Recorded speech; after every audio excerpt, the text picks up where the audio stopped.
Hello, everybody, and welcome to another awesome episode of Toad Talk Podcast. This is episode 18. And really quickly, I just want to bring in our usual normal panelists that are back. Of course, I am Croakitoad, and with me, as always, is Raji. Yo, yo. And we also have Grem back again. Yo-yo ball. You remember what those were? Well, I'm glad we're not doing the Zen intro like we did 2 episodes ago. You gotta change it up like every other week, man. So now it's just playing with yo-yo balls. Yo-yo, okay.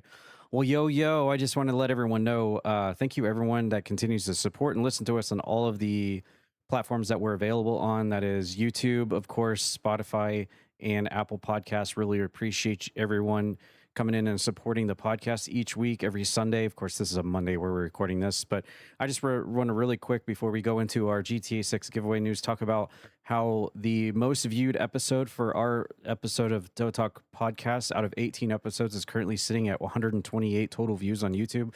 And last week's episode is already at 97. So if that was one of you that listened in, tuned into the podcast last week, we really appreciate you. And hopefully we've got you again here for another week. I know a lot of you are super excited and super stoked about another chance to enter into the Grand Theft Auto 6 Ultimate Edition giveaway. And so for that news, I will immediately send it over to Raji. Yeah, it's definitely news because I do have some news to bring to you about this GTA 6 giveaway, along with our next keyword. So last week we announced we were giving away a $100 copy of GTA 6 the Ultimate Edition. Well, I got some news for you today. On the same day we're giving away the $100 edition of GTA 6, we're going to draw a second name for a regular $60 copy of GTA 6, just a normal base game. So 2 copies of GTA 6 will be given away on the giveaway date for the GTA 6. And if you're listening to this right now, that means our week 1 keyword is no longer available to use, and we are moving on to our next keyword, which is busted. Busted.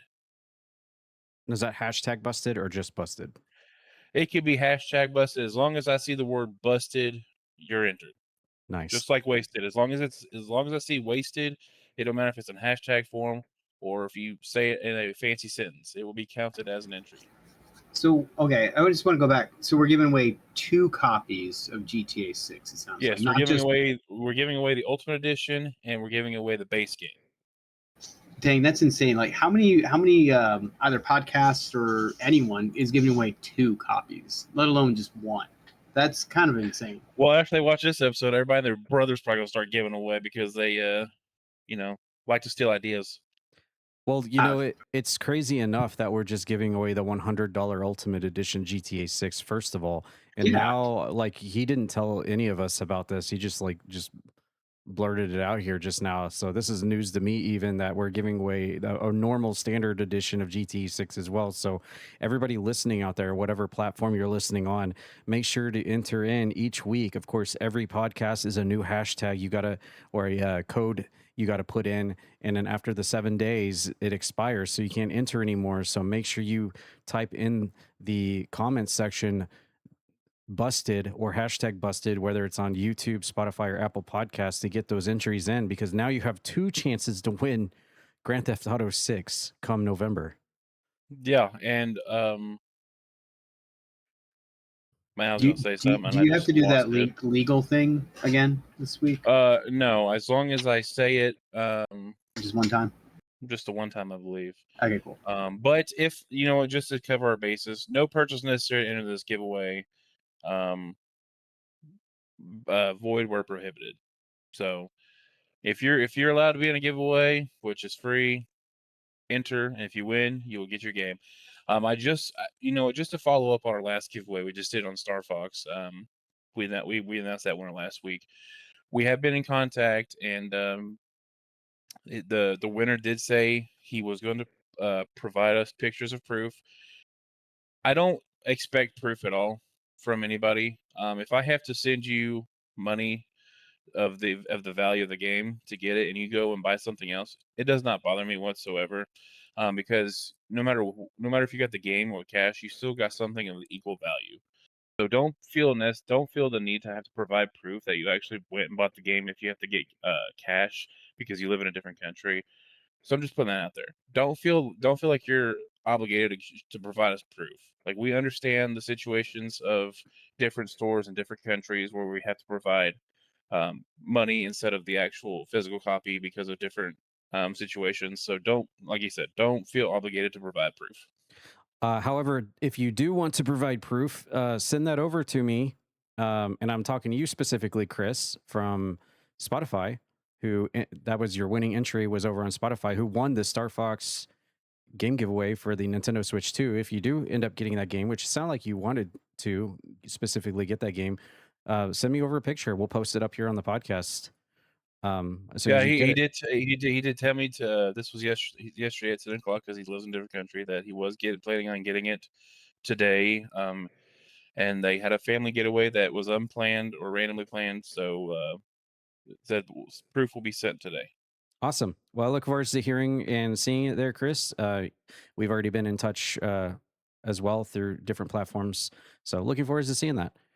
If you decide you want to send it over, and we'll throw it up here on the podcast next episode. Also, real quick, I also want to point out that the first week of our GTA 6 entries, we have currently right now 10 entry raffles right now across all 3 platforms. And only from YouTube. No one entered on Spotify. So yeah, we got they missed out. We got some comments from over on Spotify about discussion and stuff, but no actual entries over on the Spotify, which surprised me. Yeah. But nevertheless, you have your new hashtag for this week. This is week number 2, and now you have 2 opportunities to win GTA 6, the Ultimate Edition or the Standard Edition.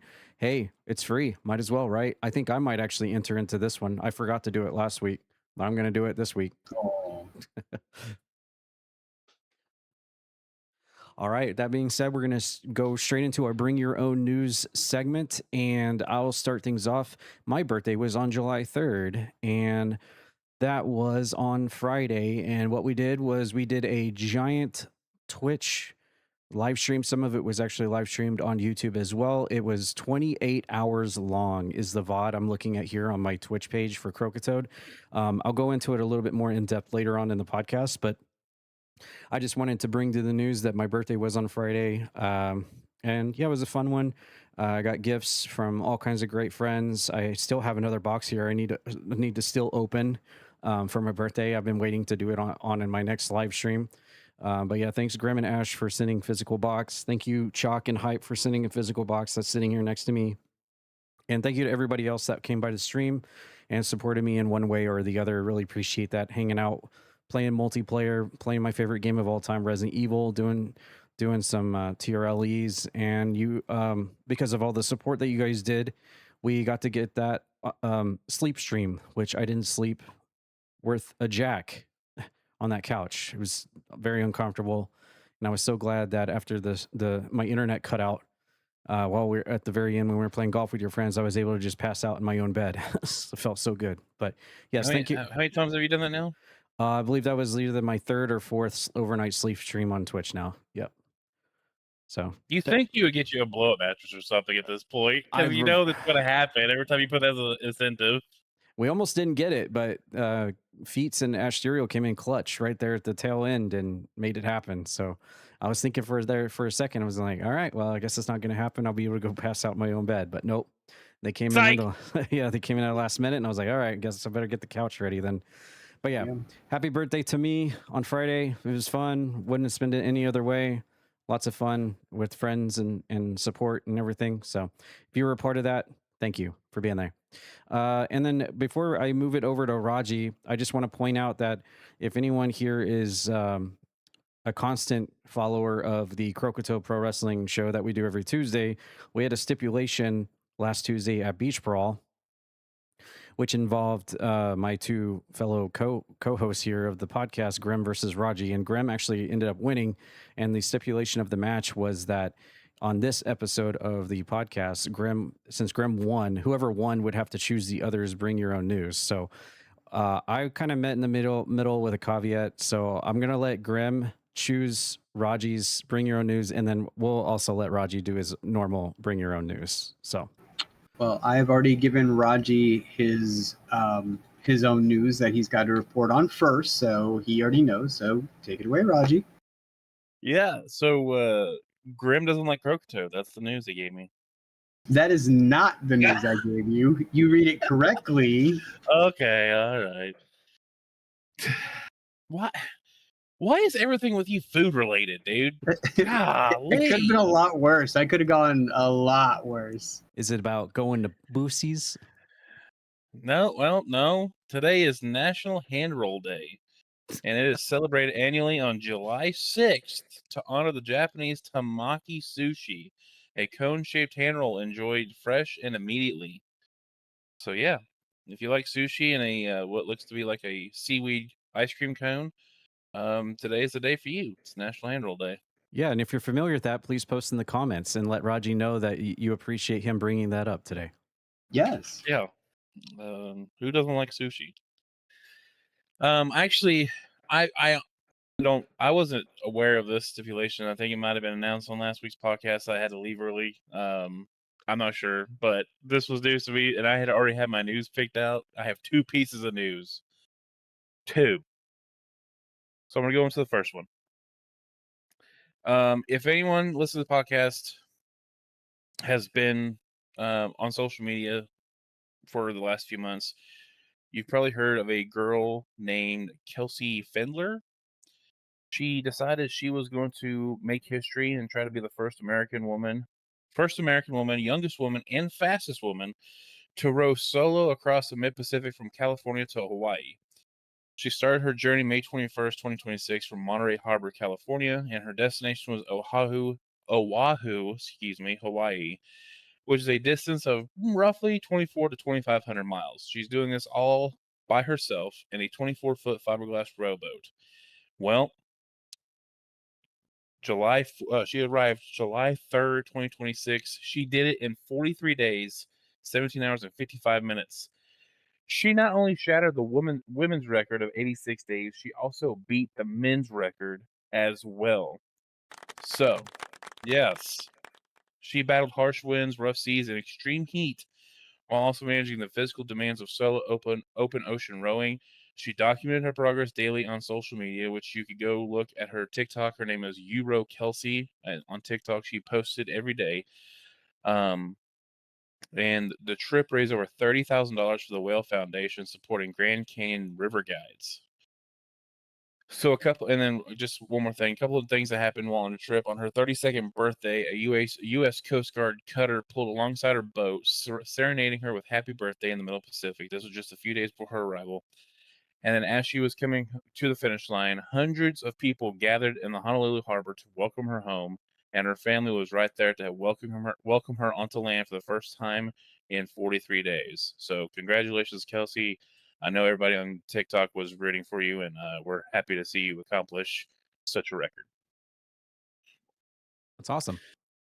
As for my second piece of news, this is kind of personal, and I felt like I wanted to share this with you guys. Past couple of days, just been doing a lot of thinking, a lot of I guess you could call it meditating, just being more within myself, and come to realize that I just have to focus on more important things. And I'm just here to tell everybody that I'm stepping away from streaming permanently.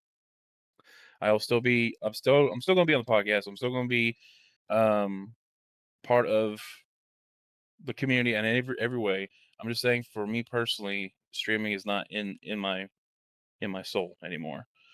Everything that we do together, playing games, podcast, I'm all down for. So don't worry, I'm not going anywhere. I'm just know that you probably won't see me being live on the Croakitoad gaming stream team. Maybe for QuakeCon, that's about it. So yeah. And I think you're the first name on the team page too. I know. It's just it's just been a lot of I think I need to go on a spiritual journey to get my priorities straight when it comes to streaming. You know what I mean? I think I'm going at this in a healthy way, and I think until I can get myself straight, I think I just need to step away from it. Yeah. Sometimes it's good to just cleanse your mind, get a Yeah, second idea, second look at it, second angle at it. yeah, yeah. All right. Grem, gonna be hard to follow that one up. Yeah, so we're gonna talk food. No, I'm just kidding. Actually, my bring your own news isn't too crazy. So when you guys think of July, what do you guys think of the most? America. My birthday. America. Well, you'd be wrong. How about Christmas ornaments? Okay, Hallmark, get out of here. That's exactly where I'm going with, actually. Hallmark will be debuting their first line of the keepsake ornaments this Saturday. There's a couple of them that kind of caught my eye a little bit, but I kind of keep some of it, but like to myself. But some of it was like, let's see, Michael Myers. They got Pokemon now, Star Wars. Hey, you can get yourself a Supergirl, ornament. I know that movie's really, really like popular. I mean, hey, it'd be great to hang on your Christmas tree. Harry Potter, Snoopy, Peanuts. So my bring your own news really is kind of let everyone know that, hey, just because it's a little bit early, Christmas is going to be coming up very soon, and sometimes we kind of forget that a simple little ornament is kind of neat for a gift. Some of them do play lights and sounds. There's tree toppers and things of that nature. So like I said, most of their ornaments come out July 11th, and then the rest, I believe, come out in like October and November. So you get a good list of this. And honestly, if you have a Hallmark near you, go on in and stop on in and just play with some of them too, because they usually have like a big board and everything for it, so you can kind of see them hung up and test them out. All right. Nice. Get your Christmas decorations in early. Mm-hmm. All right, we're going to move over to gaming news, and we're going to start things off with the biggest hotly debated topic of conversation in the video gaming world right now. Now that all the game shows and game trailers and game releases and everything's all done and the dust has settled, guess what? There's something new to talk about in the video gaming world, and that's the announcement that Sony and Microsoft have both confirmed by the year of 2027 that they are dropping all physical media for their games. That means they're going to be going strictly digital, which means let's hope everyone out there has your Wi-Fi internets. And I know the big meme, and we even made a short out of it from last week's podcast about going to McDonald's to download your GTA 6 off the McDonald's Wi-Fi. It's funny to think that the day after I made that joke, they all came out and started saying this. So it's almost like I'm what's his name, Nostradamus. I'm like pulling a Nostradamus over here by calling it 24 hours early. Now I kind of feel bad. I'm sorry, y'all. I didn't mean to. I love physical games. I didn't mean to do this to all of us. Well, have you tried taking it back? Like, come on now. I mean, I can try. Podcast here. I can try. I have to talk to Danhausen about reversing curses. I don't know about that. I believe this just confirms that Microsoft and Sony watched the podcast, because I mean, this was literally like a day or two after we uploaded last week's podcast. So I just want to good luck, McDonald's.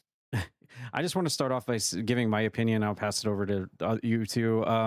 We actually kind of talked about this a little bit during one of my live streams throughout the week. Someone asked me my opinion on it, and I just basically came up with like the layman's term of thinking for this is in the fact that why are we still using CD discs that are like Blu-ray? You can say they're Blu-ray or have upgraded over the years, but nevertheless, they're still on a CD disc, laser disc. We've been using these discs since the early PS1 days, and then even back then, you think of games like Final Fantasy VII, Legend of Legaia, even Resident Evil 2. These are multi-discs, and this was back in like 96, 97, 98, and we're still using discs here in the year 2026. Why haven't they come out with a better system, like maybe a dongle, maybe an external hard drive of sorts that's much cheaper, obviously, that has these video games on them that they have bundled into the physical disc instead of relying on these discs? Is is it a money thing? Is it too expensive to mass produce these dongles or external hard drives to put into the game cases instead of discs? Or, is it just cheap? I mean, I'm sure it's just cheaper to just put them on the internet and let people download them, obviously. But I mean, I don't know. I know there's people out there that are signing petitions to have them stop this, and I don't know how far any of that's going to go. But yeah, I'm of the party of like, why didn't we just think of this a lot sooner? Like, why are we still using discs in the year of 2026 to begin with? I know just the way technology is going and everything, people just download their games off the internet anyway, or through their consoles. Like, how long has GameStop been gone now? How long has rental stores been gone now? Man, I remember when I was knee deep in my achievement days on the 360, when I was #1 gamer score in the state of Oklahoma.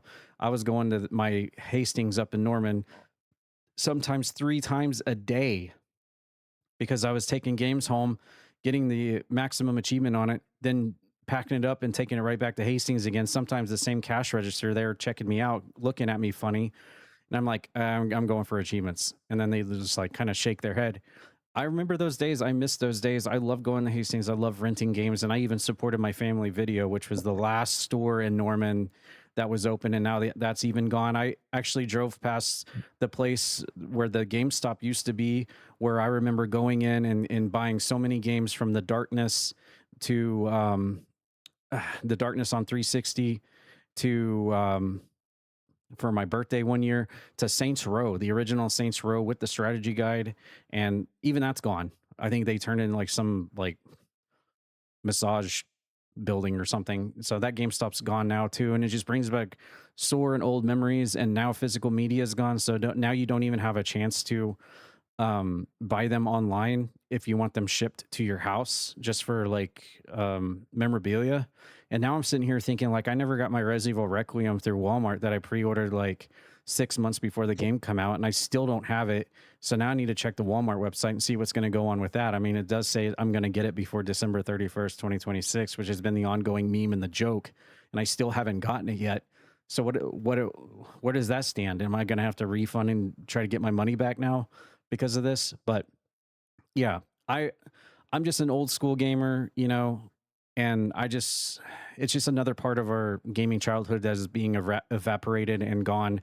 Rental stores are gone, GameStops are gone, Blockbusters are gone, and now our physical video games are also gone. And there's just something awesome about looking at your video game rack in your gaming room and saying that's my game collection. And now a lot of people are no longer going to have that. And I know a lot of people have already gotten away from that anyway, but I'm one of those old school gamers that I just love looking back there and seeing my game collection. And I was still collecting physical media all the way up to this point. So, like I said, I pre-ordered the Resident Evil Requiem Steelbook through Walmart, and of course, I still haven't gotten it yet. But I was still supporting physical media.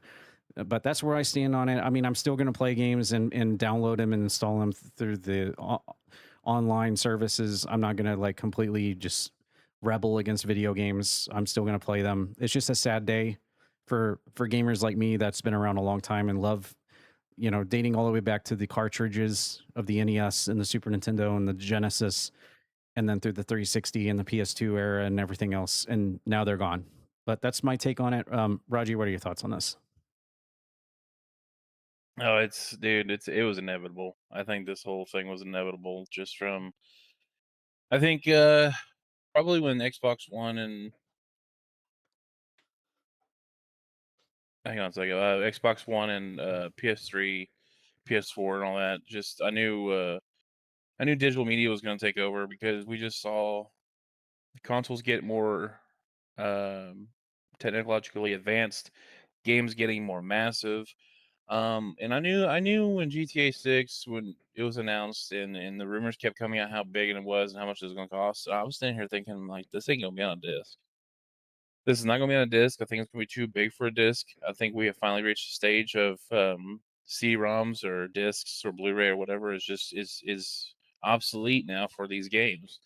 And I was right. And to answer your question about the whole dongle and hard drive thing, I was like, I think it is going to cost too much to produce these um onto something different, like an external hard drive or a USB stick or whatever.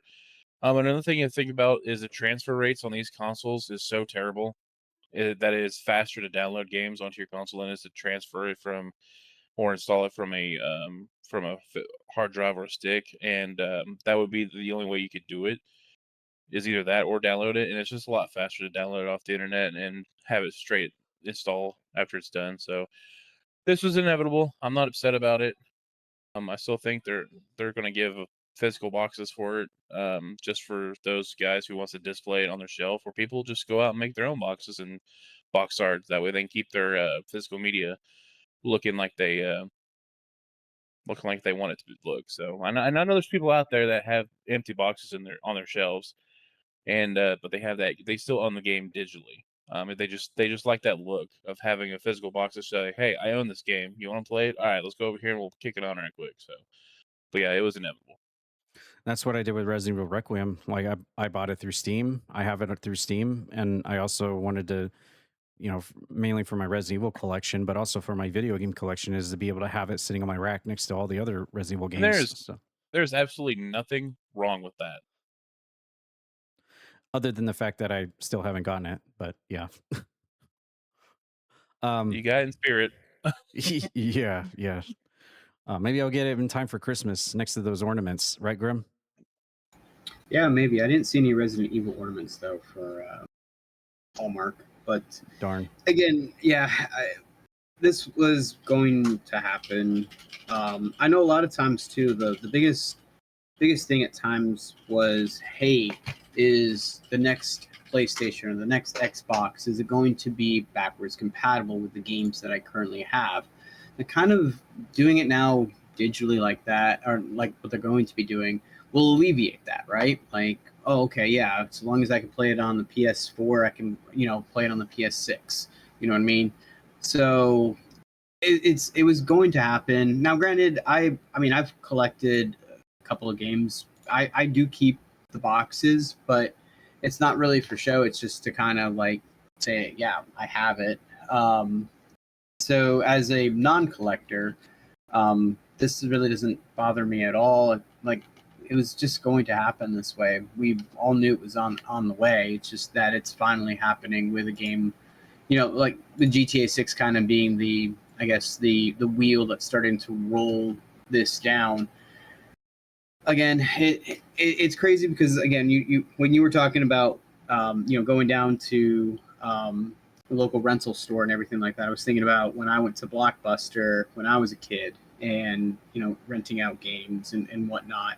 But that's not a thing anymore. You can get your games whenever, really, almost in the touch of your hands or your fingertips, basically. So it is kind of time for us to move on, I feel, and this is probably the best way to do it. You might as well just rip the Band-Aid off now at this point and just kind of just move along with how technology is nowadays. Yeah, it's just hard because if you grew up in that era, and even the era before that, home video systems, it was the arcades and the malls. And so Yep. I know the people before my era, felt the same way when home video game systems came out, and then the arcades started drying up. And so, yeah, it's just another chapter closed in the history of video gaming. Yep. But at the same time, too, just remember that, you live through all of that, like most of us have, lived through how everything has changed and what it's becoming now and what it was back then. And just don't forget about how crazy it was that, blowing on a cartridge was going to make a game work, Well, if you ask AEW, they'll tell you that still works as of last week. Yeah. All right. Well, we're going to move into our video gaming trailers for this week's podcast. We do have 4 gaming related trailers we're going to check out. The first is an indie game that is called Cat Mail Company. And we'll take a look at the trailer here real quick and give our thoughts.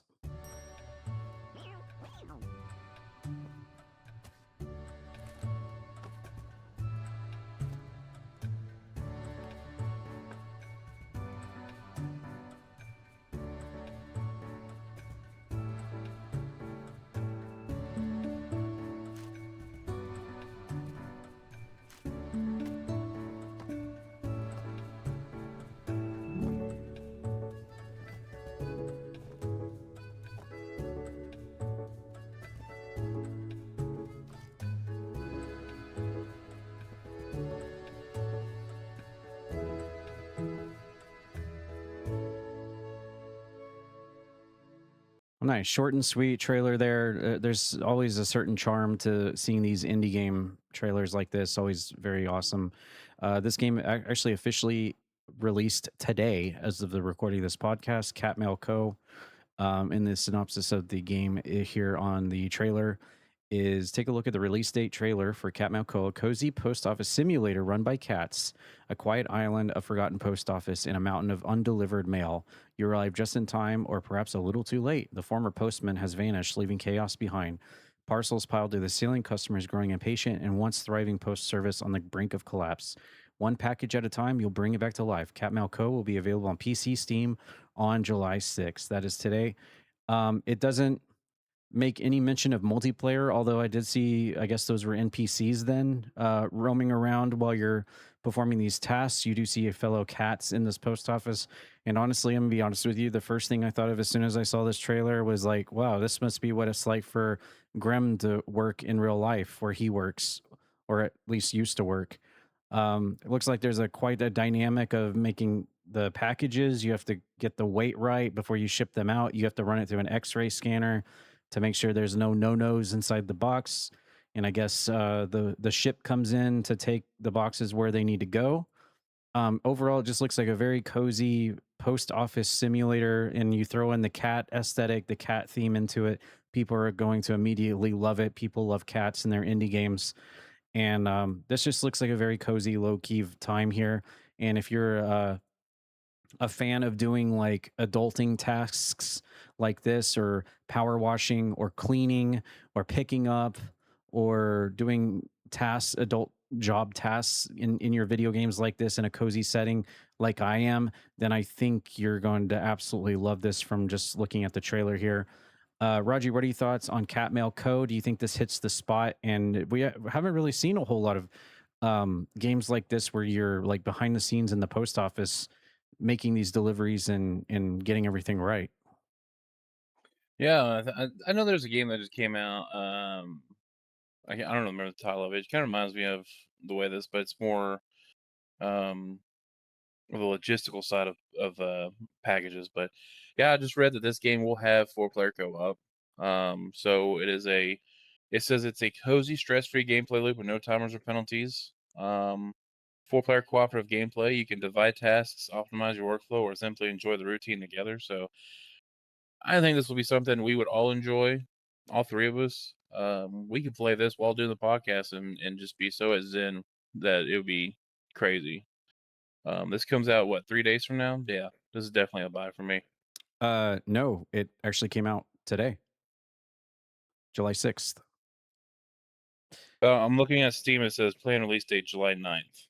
Oh, maybe this trailer here was for like early access or something then, because it says here July 6th. Yeah, But yeah, maybe because it's not even up for sale on Steam. It just says planned release date July 9th. There's a oh, demo. Maybe there's a demo. Maybe um, the demo came out. maybe so, yeah. I don't know. Well, either way, it's coming out between today and the next couple of days. Grem, what are your thoughts on this? And do you agree this is basically like you IRL? Yeah, pretty much. It's just kind of crazy. When I was watching this, I was like, all right, let me go to Steam and download the demo so I can try it because it does look really, really nice. I mean, anything with cats is great. It's cozy. It shows kind of how packaging is done nowadays. It's a little bit different, like what you said with the X-ray machine and everything. Now, I don't have that where I work. But that packages do get X-rayed and everything. So yeah, it's a nice little cozy thing. I love the fact that Raji was saying that it's multiplayer. I think that'll be a lot of fun to just play this one night, just to kind of be chilled and relaxed and have a little fun, a little mayhem that you just saw on the last bit of the trailer there. But yeah, it's kind of neat. It's got the old school scale. And a very old timey feel, like 30s. It feels like 20s and 30s. So yeah, it's got a nice little easy to follow, easy to do type of game, and yeah, it's definitely something that I think our community will probably be playing. Yeah, Let me just interject right quick. go ahead. To clear up the confusion, I guess Moronka Studio did delay the game by a few days because they wanted to avoid launching during the busiest stretch of the Steam Summer Sale, which I know Grim wanted to talk about. So instead of July 6th, they did it by a couple of days to July 9th. It said this is just purely scheduling.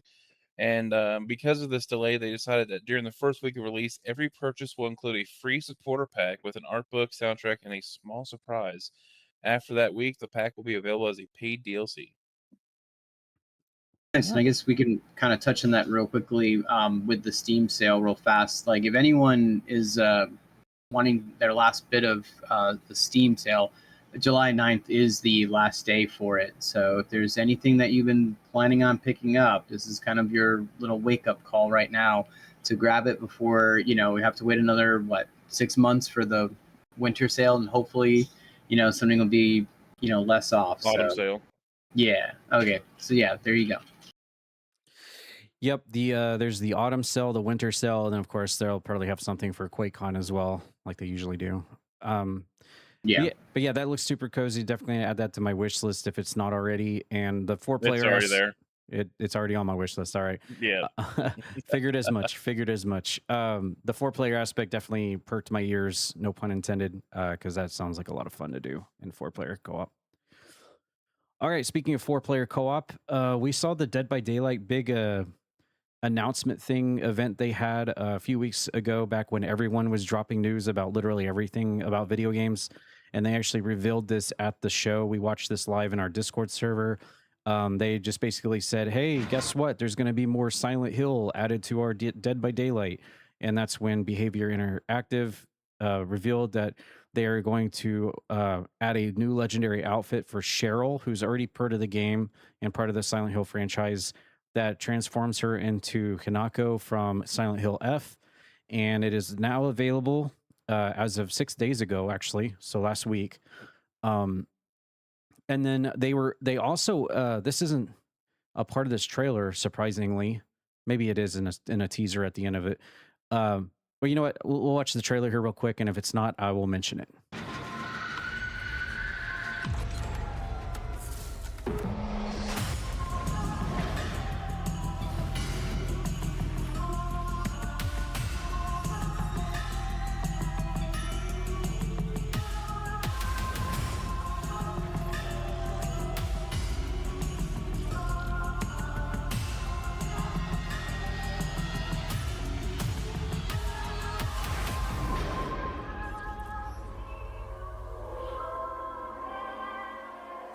Okay. I completely forgot that they announced that was coming in next year. But the thing I was going to talk about that they didn't mention in the title of the video at all was that there's also going to be a new skin for the nurse, or the spirit, that is going to transform the spirit into the Silent Hill 2 nurse skin. And I was super excited about that. I'm definitely going to buy that. I know cosmetics on DVD are like put down payments on your house unless you spend like hundreds of hours earning the in-game currency to buy it all. But I think just the nurse aesthetic, I think I want that skin. I might actually pay real human monies, as Danhausen says, to get that skin, because it looks awesome. But yeah, we have more Silent Hill here, among many other things that they announced in that DBD big event they did. I think the newest Survivor has already been released, which is a Native American character, which I was like, okay, yeah, that's cool. I like the representation there. So that hit me in the feels a little bit there, having that in there. And then they got new news on just about everything. There's so much stuff coming to DVD. I know Art the Clown made the big waves at the very end of the event, coming in out of nowhere. And it was the real actor there at the event portraying Art the Clown in the 3 Terrifier movies. And he's going to be a new killer coming soon to DVD, among many other things. But we've kind of talked about DVD quite a bit through the duration of this podcast, on and off. But Raju, how do you feel about DVD with all the updates? I don't know if you've followed along with all the things they were talking about, but if not, then this thing in particular, just adding more skins, more killers, giving more life to the video game. And now there seems to be just so many survivors and so many In fact, I saw someone the other night in a mutual stream say there's not enough killers in DBD. So do you agree with that assessment, or do you think that, holy cow, when I launch DBD, I am so overwhelmed, I don't know who to pick or where to start? Dude, I don't know, man. I'm just looking at the Steam page, and it just says I was looking at the gold edition because it's on sale, and it said that it adds 12. There's 12 base game characters, so I'm sure that's between killers and survivors. And then gold edition, you get 11 more killers and 12 more survivors, and they said there's still not enough killers. Like what, Yeah, brother? That's a lot. Like I wouldn't even know who to pick. I legit saw that Um, in a mutual chat. Yeah, there's not enough killers. like. Uh, I'm actually thinking about picking this up just so I can start playing these different killers and different survivors and just seeing how this. I haven't played enough DBD. I mean, I think I played it a lot with you guys when it first came out. I think back. Well, what was the last QuakeCon I went with you with you? Well, other than last year, Um, shoot, 17. yeah, that sounds about right. This came out in 2016, so it was 2016. Yeah, because we played this. It came out in June 2016. So yeah, it was 2016 when I last played this really a lot. So um, I really need to jump back in and hit the ground with you guys and just get all these nice killers and characters that I would like to play as.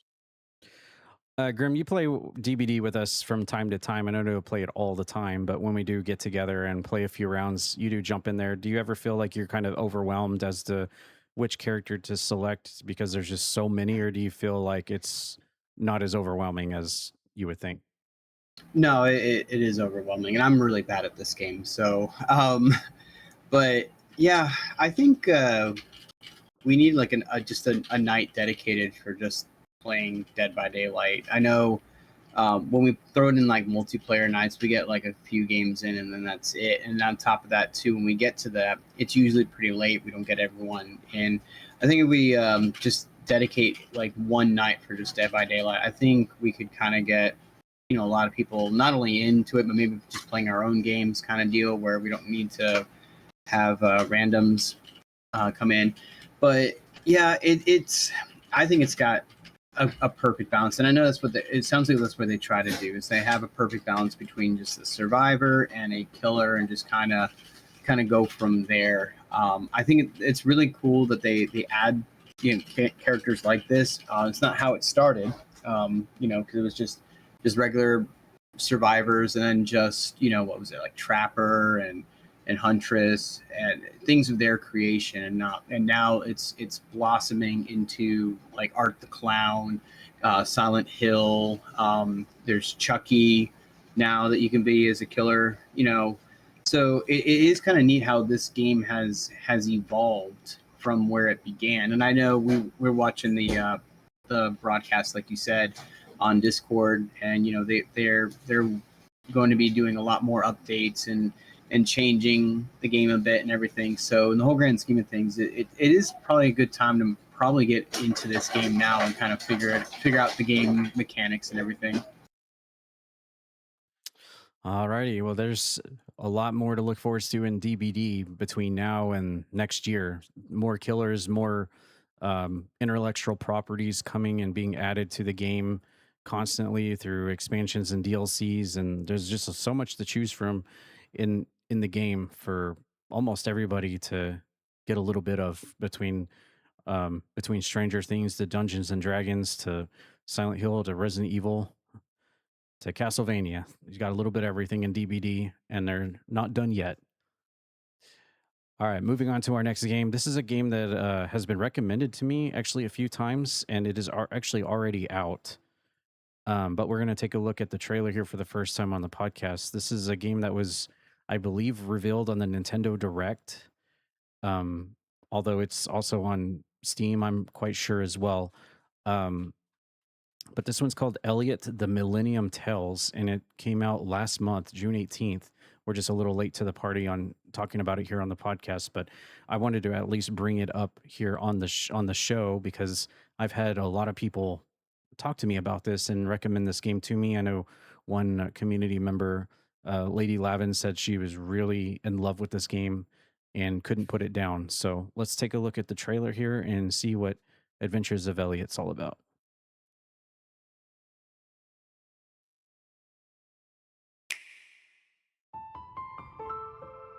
I'm Run, Elliot! dead. Oh, come on! Keep wishing! You want to live, right? There are still things I must do. Please, bring me back to life.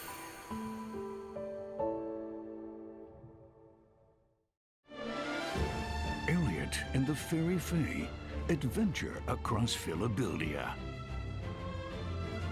Traveling through 4 ages, spanning 1,000 years, to lift a curse on Princess Huria. Elliot's home time, the age of safekeeping. But the kingdom is utterly dependent on the princess and her spell of safekeeping now. It is true that she bears a heavy burden. The age of reconstruction, when humans cower in the shadows of ruin. People didn't just lose magic, but their will too. I want the world to prosper again. Humanity's height of prosperity in the age of magic. This is Weizen, the nation of magic. Magical research is the backbone of the society. Which is all the more reason it must be done right. And the age of budding, the birth of human civilization. I want only peaceful coexistence. I have never sought power.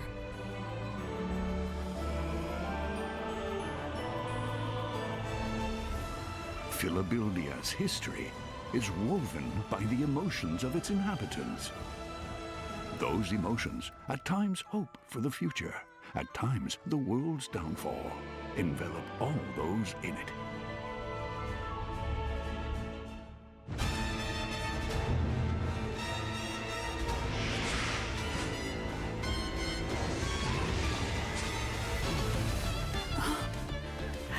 Have I lost everything again? You still have a chance to save us all. Please, you have to live. Let's go, Faye. We have to save Huria and the kingdom.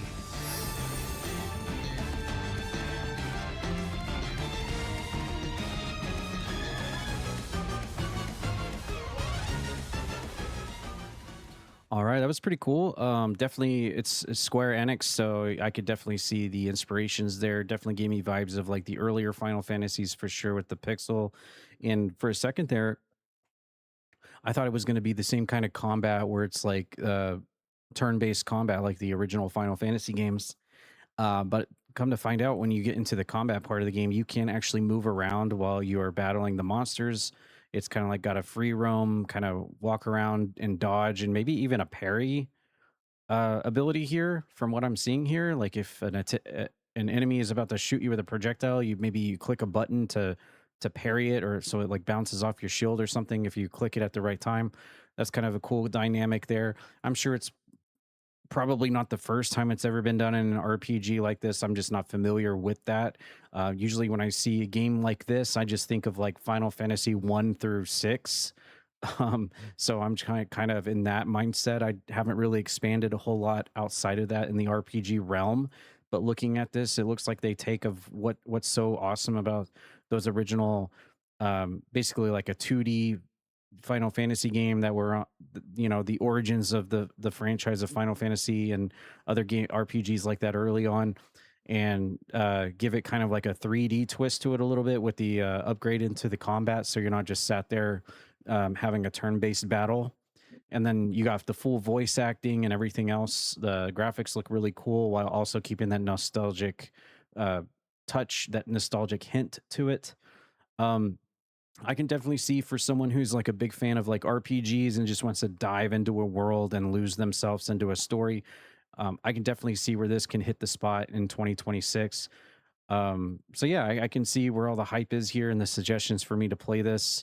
I know Zazarus here also brought this game up in passing a few weeks ago to me, asking if I had heard about this. I mean, I had heard of the name, but really hadn't like deep dove into it until just now. But this is definitely something that I would be interested in checking out, whether it's on the Steam just for a casual run, or if it's no matter whatever the pesky achievements are, then yeah, I'd be even down to like jump on the Xbox and go for this. I'm not against diving into RPGs on the Xbox. I certainly have played a few Final Fantasies on there and gotten all the achievements on that on the original ones. So this wouldn't be too far fetched for me to jump on for that. Go for 100% on it. But yeah, Raji, what do you think about this? The Adventures of Elliot. This is right up Square Onyx's alley here in 2026 for sure. I mean, yeah, it's by the from the creators of Octopath Traveler and Bravely Default. So if any of you guys have played those RPGs, you guys are gonna recognize the style of this game. I think the combat is gonna be great. I think it's like there's a few PC games that has this kind of like HD 2D look that's got the combat system like this. It just fits very well with RPGs of this style. There is co-op. It's not online co-op. It's a local co-op. So a second player could join you sitting on the couch and control the fairy that is with you, your companion, and I guess can go and kind of like retrieve items or do like different like push buttons or stuff. I was reading about it. But yeah, I love RPGs. It's about time for me to jump into an RPG. It's just a great way to kill time. Because you'll fall down a rabbit hole once you start an RPG, and you'll realize that you have put hundreds of hours into it without realizing it. So, yeah, this is definitely a must play for me. I know that Octopath Traveler really blew up on Twitch. I saw a lot of people who are really passionate about Octopath Traveler, and even Bravely Default to some degree. So, once I saw that, and you mentioned Octopath Traveler was part of this, the team behind this, I immediately realized, okay, so this is where this is coming from. But it's good to know that the team behind that game are still doing great things here with this brand new IP here in another RPG type of setting. Grem, you originally brought this up to me to let me know about it. Did you ever follow up on this at all, or is this your first time kind of stepping into this? And what are your thoughts on it? No, I've been following it, but it's Nintendo Switch 2, I believe. So I have to convince the wife in order to get it. But yeah, it reminds me a bit too of Sea of Stars in a way with the combat. You were kind of talking about that, where it's a little bit, it's a little like that. It's not completely like that, but it's not turn based. It feels very fluid, very very smooth. I also noticed too that it's more like the 2D, 3D kind of world as well, where you have your 8-bit or 16-bit pixels, but everything else looks almost real in a way. Like that one scene where it was kind of going through the fire, it looks like real fire, real wood that's like burning down kind of deal. Yeah. So in the whole grand scheme of things, game looks really, really good. And I know they've been pushing this a lot with like this 2D, 3D effect kind of deal, so that this way, it's mainly you're working on the background and not so much like the characters, and you still kind of hit that nostalgia itch with the 8-bit. So like I said, I've been kind of just following along with it. I'll probably end up eventually getting it, but it definitely looks very fun. Like Raji was saying, you can add a lot of hours into a game like this, and the music is what sold me right off the rip when I was listening or when I was watching trailers and everything. The music is just amazing and it's beautiful. I love it. So that's what got me first, was the music. So I want to point out real quick that this game isn't, I just fact checked myself. This game is actually available on Steam, and I had already had it wish listed like every other game in the Steam catalog. Yep. And it's available on Xbox Series X as well. And PS5. It's available on everything. Oh, cool. I just thought it was for Switch 2, but nonetheless, yeah, then I guess I'll be playing it here sooner rather than later. Cool. All right. Well, that one was for you, Lady Lavin, because you talked so highly about it. Definitely am looking forward to checking that one out for sure. Okay, we have one more game to cover here on this week's podcast. I don't believe... No, we never talked about this one. But news of this has been out for a little while now. Although this news trailer, official gameplay trailer, just came out about 6 days ago. So this isn't news that this game is coming out, but with all the other news of all the other games that are coming out around the corner, it's easy to kind of forget a few things, especially if the news of a game came out earlier on before the mad rush for everyone to get theirs in. But our last game that we're going to talk about and look at here is the continuation of the Turok, as he likes to call himself. I am Turok. We got Turok Origins coming out. We have an official gameplay trailer here through IGN that came out on June 30th. Let's take a look.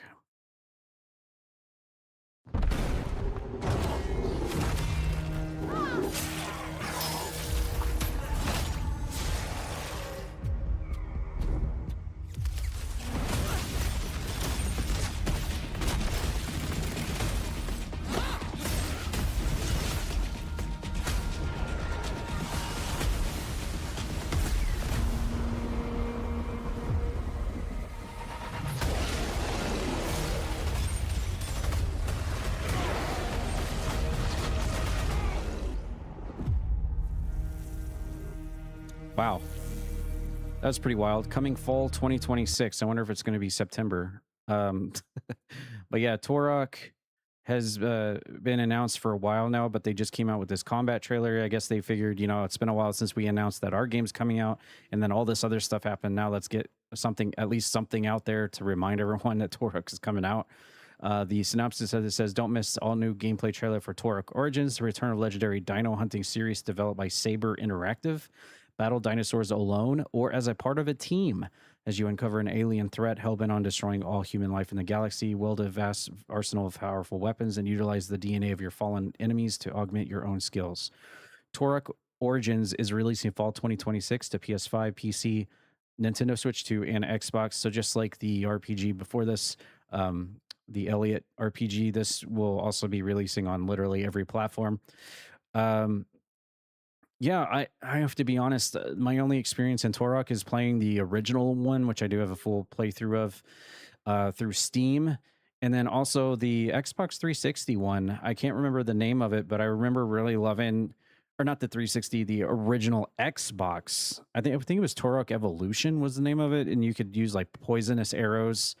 And if you shot the dinosaurs, they'd like start throwing up and vomiting and then like fall over and die and stuff. If you shot them with poison arrows. That was a really fun game. I enjoyed that. I need to return back to that game again. I haven't played it since the OG Xbox days, and that would be a fun game for me to stream again. But looking at this trailer here, this Turok game, the fact that it looks like you can play with your friends, it even says that you can do it as a team. Not sure how many that entails. I see 3 people at least here in the trailer. So I guess that implies 3-player co-op in the campaign. When I first started looking at this, I was like, wow, this kind of looks like Doom with dinosaurs.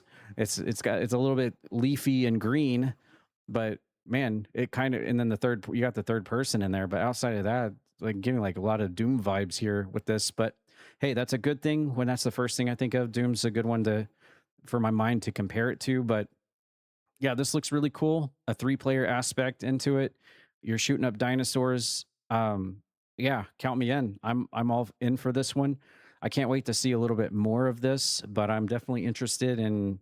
You got me hooked with the 3-player because I am definitely a sucker for co-op campaigns like this, and can't wait to give it a try with some friends. Raji, what do you feel about Turok Origins? Do you remember that they announced this? Did you completely forget about it? And do you have any other experiences with the Turok game franchise? Well, you gotta call me out like that. Yeah, I did completely forget about this. I don't even remember. I think I remember it being announced, but I don't remember at the same time. But yeah, it is confirmed. 3-player co-op. They're stating that multiplayer is a core feature, not just an optional add-on, because they emphasize cooperative gameplay. Kind of thing about Borderlands. Each player chooses a different Turok warrior. Each warrior has unique abilities and equipment. So they're basically pushing co-op. Just to get those, strategic placements and taking out enemies with everything you got, different abilities and all that. I am reading here on how truthful it is. It says the campaign experience is expected to last around 12 hours, and it says that the co-op mode is available across all planned platforms. So Yeah, I think the only Turok game I've ever played was, I think, Nintendo 64. I think it was the only one I ever played. Okay. That's OG, and that's one of the OGs right there. The Turok. As a kid, I think it scared me. And that had a really weird system in it too, where you actually had to like find the keys in the level to progress through the game. And if you didn't actually find all the key fragments, you would actually have to go back to that level and go and find them before you could unlock the next Yeah. level. A very Yep. weird progression system in that game. Grim, what are your thoughts on Turok Origins? It's 3-player co-op, looks really cool. Is this something that you would be interested in checking out? Yeah, actually, it looks really, really neat. Like you had said, Doom. I was just thinking of like Predator as well. It felt like just with like the tech stuff that you use for like weapons, for like ranged weapons and everything. I think it looks amazing, and I kind of also forgot about this too, but it was on my wish list, so I didn't forget about too much. But yeah, I would love to play this with friends. It looks pretty smooth. Now again, it's a gameplay trailer, so you're hoping that it looks this good. But yeah, if it's this smooth and everything, where you have kind of like QTE, kind of like a kill, like a kill button kind of deal, and showing off some new moves and whatnot. Yeah, I think this looks really, really awesome. I can't wait to play it.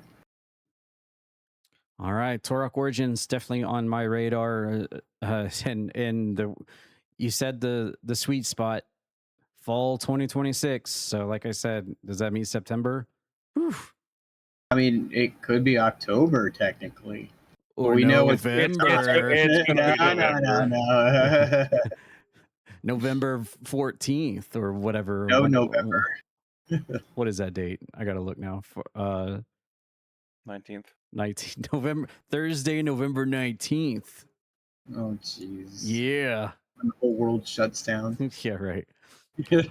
All right. And McDonald's gets really, really busy. Oh, yeah. Yep. McDonald's Wi-Fi overloaded.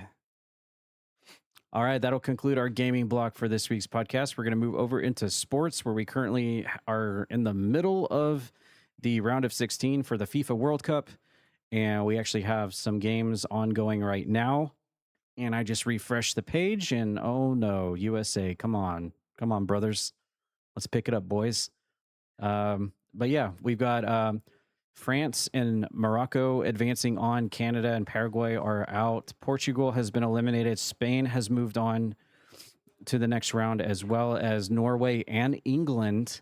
And I know I was at Feats' channel earlier, and he was talking about that Mexico and England match, and they were getting a little nervous about Mexico there for a while, but they were able to pull it out. And so now England advances on. And of course, Norway gets a win over Brazil. We still have yet to see Argentina and Egypt square off. Switzerland and Colombia is coming up on tomorrow as well. And right now, the whole world in the sports world is currently watching, I believe, the third quarter, or it's past halftime between USA and Belgium right now. USA down 1-3. Whoever wins moves on to meet Spain. I really hope USA does it. I mean, we're the last host country left in the FIFA World Cup, and we just celebrated our 250th. Come on, USA, we got to do this, brothers. Pick it up. Raji, what are your thoughts on the FIFA World Cup? How things have played out, and what are your thoughts on the teams that have made it so far? Well, I hate to be the bearer of bad news, but the last time USA ever beat Belgium was in 1930. So, and we've played them 5 times. So we've lost to them. We beat them in 1930, lost them in 2011, lost in 2013, 14, and also we lost to them this year, right before the World Cup started, in an international friendly, 5-2. So, yeah, not a lot of hope for us on this one. Belgium's just a great, well-rounded team. They have a great striker, great front line. I think they showed it. I can't pronounce his name.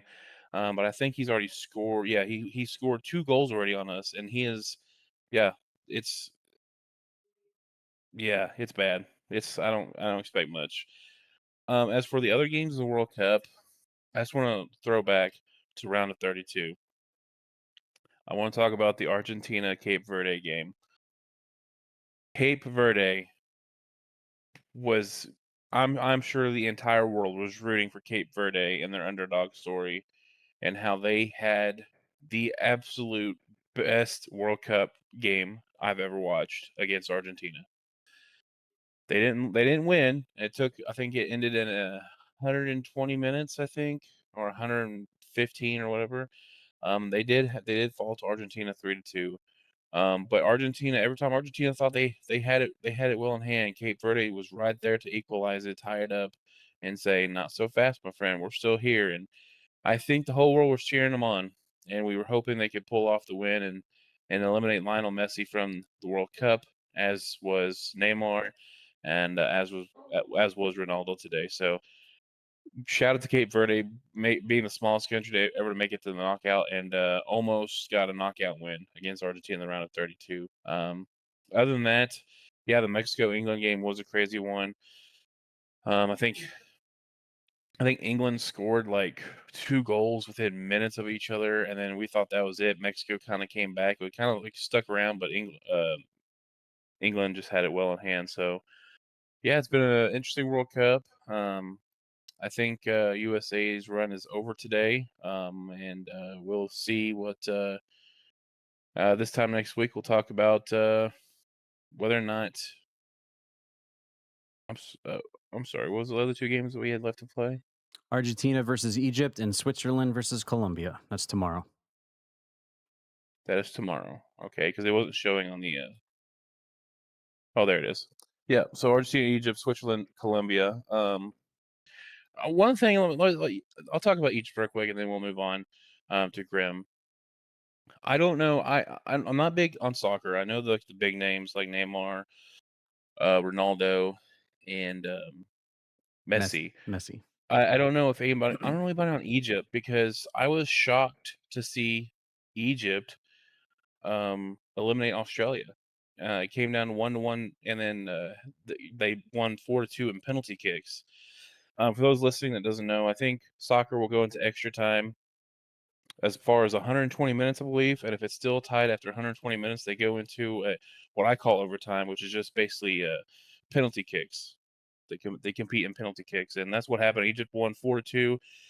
To me, it was shocking. I don't know about you, Grim. I'm if they stick around with Argentina or even beat them, I think Egypt might be a real sleeper team in this World Cup, because I don't know much about them or any player on their team. Yeah, you're right on that. There was also, but I was also kind of looking at two teams that are kind of catching my eye.